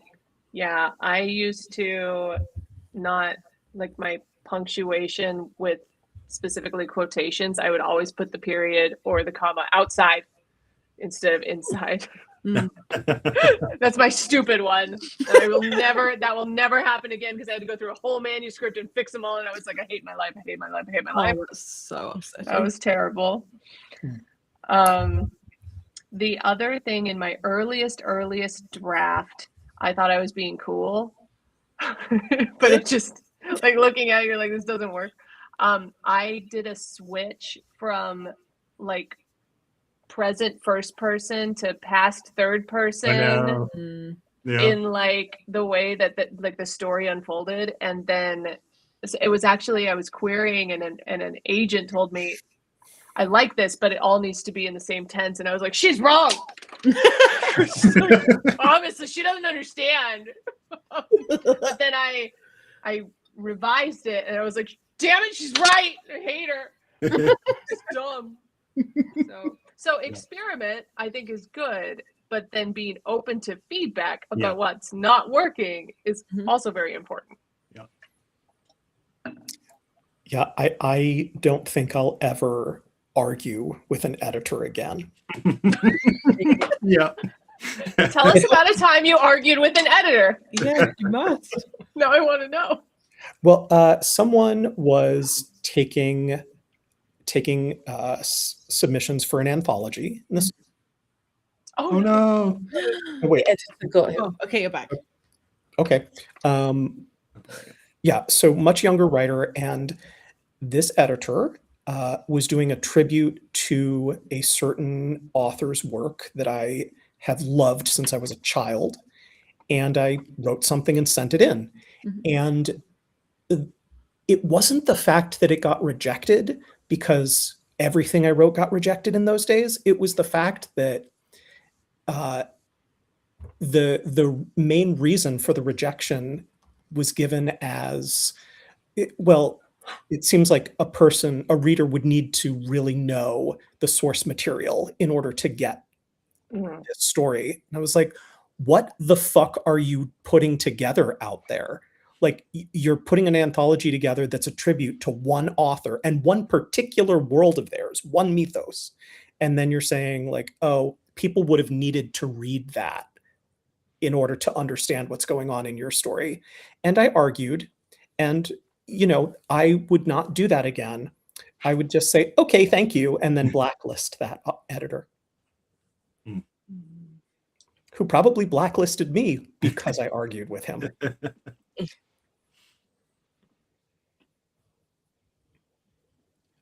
That's all. Oh, I can't. I was on mute. There you are, Saf. There we go. On mute. That's why you can hear me. Does anyone else have any confessions that they want to make? Well, we bless us, Safi and Sarah, for we have sinned. I don't know. I think this is true of my first book, then luckily the other two. But another blessing of being an indie author is you can subtly go back, make a quick change in the file. As long as if it's something small, you can make the quick change and put it back up, and future readers won't catch it because it's not there. For little grammar things or little, like I think it was a few months ago, but I caught some capitalization issues that were just very subtle. No one's commented on it, but I realized, oh no, that should be capitalized. Come on, I know better. What the heck? And little things. So I go in, but so yeah, little habits you catch later, and you can change after the fact. Oh. I just got the wildest deja vu. That was crazy. You didn't need to know that, but we're here for it.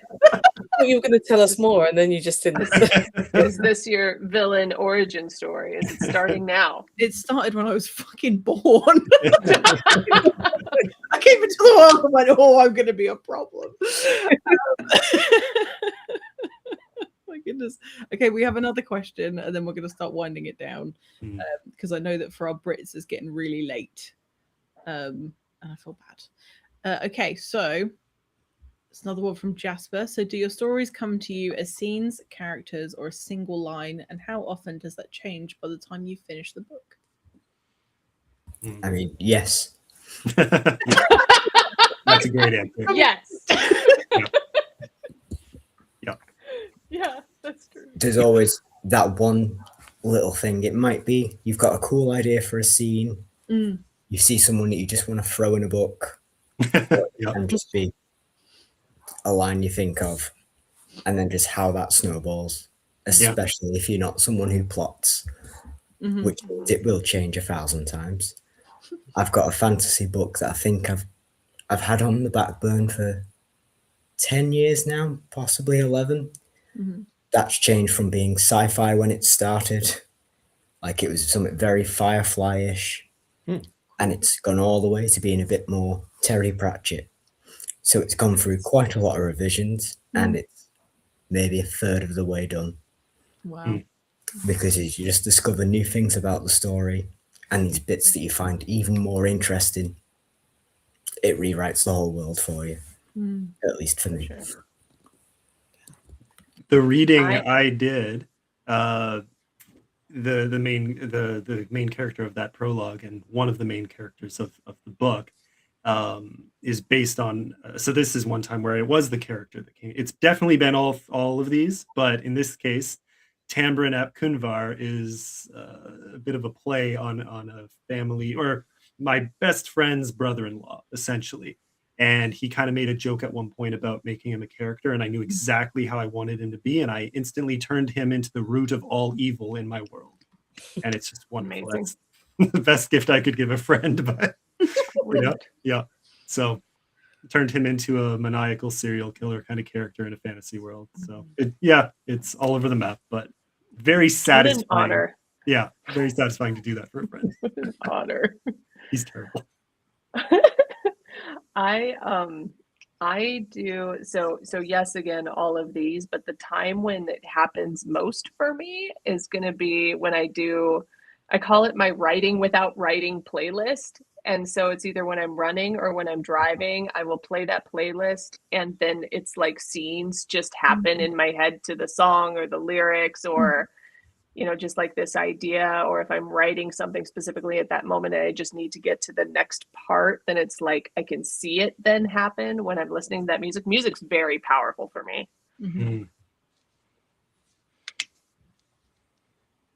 I have nothing to add.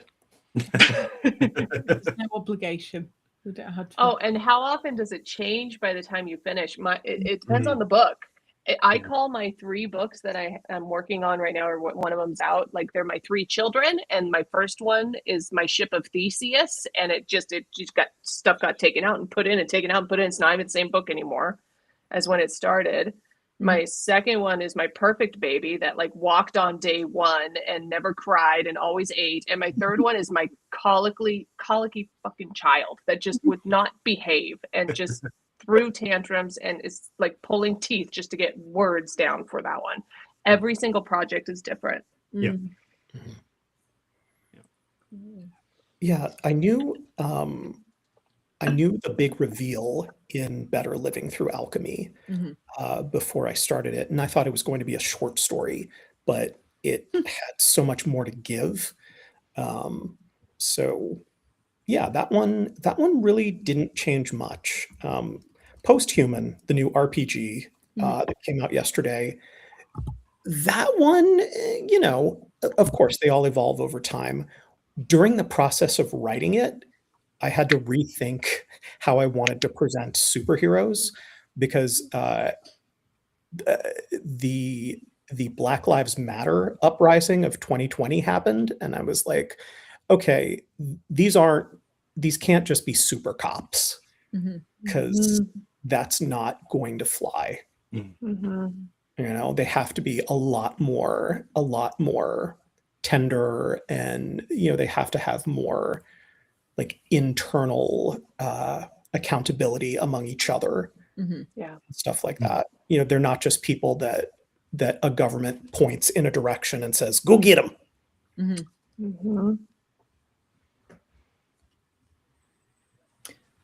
Well, my friends, this has been amazing. I really love all of you very much. And I'm so glad that you were all able to come. And thank you so much to Sarah for organising this. This was the first ever book selection box, and it won't be the last. So as long as Sarah wants to come back, we'll probably do this every quarter. I guess I'll stay. Really. Yeah, we're going to do this quarterly. So Awesome. So keep an eye on DMs, because Sarah might be creeping in there, hitting you up for a show. You always make me sound awful. Every show you do. She might stop You you slide me all in the middle of the night. It's because I'm in the UK, so it is the middle of the night for you lot. But it's normal time. It's daytime for me. Oh dear. Well, I'm going to start winding this down now. Thank you again, to you all. I'm struggling with words, and I'm going to jumble them up, and you have to make them make sense in your own heads. Great. She's out. She's Drop the mic, walk away. She's I'll try that again. Thank you all so much for being here today. This was incredible. If you joined us live, thank you so much for being here with us. If you're watching the recording, thank you also from the past for being here. Make sure you go check out all of this incredible work. There are links in the description below. I've made it very easy for you, so go do it. Any last words, Sarah? No, just thank you all to everyone for coming and for reading, and thank you, Saffron, for letting me do this. My pleasure. Even though you have been saying things about me recently. I do that when I really love people. Yeah, we'll have a talk about that later. I need to see a counsellor, I think. On that note, I'm going to wave goodbye. Feel free to wave as well if you want to. Thank you both so much. Farewell. Thank you. I'm waving here. I'll wave for.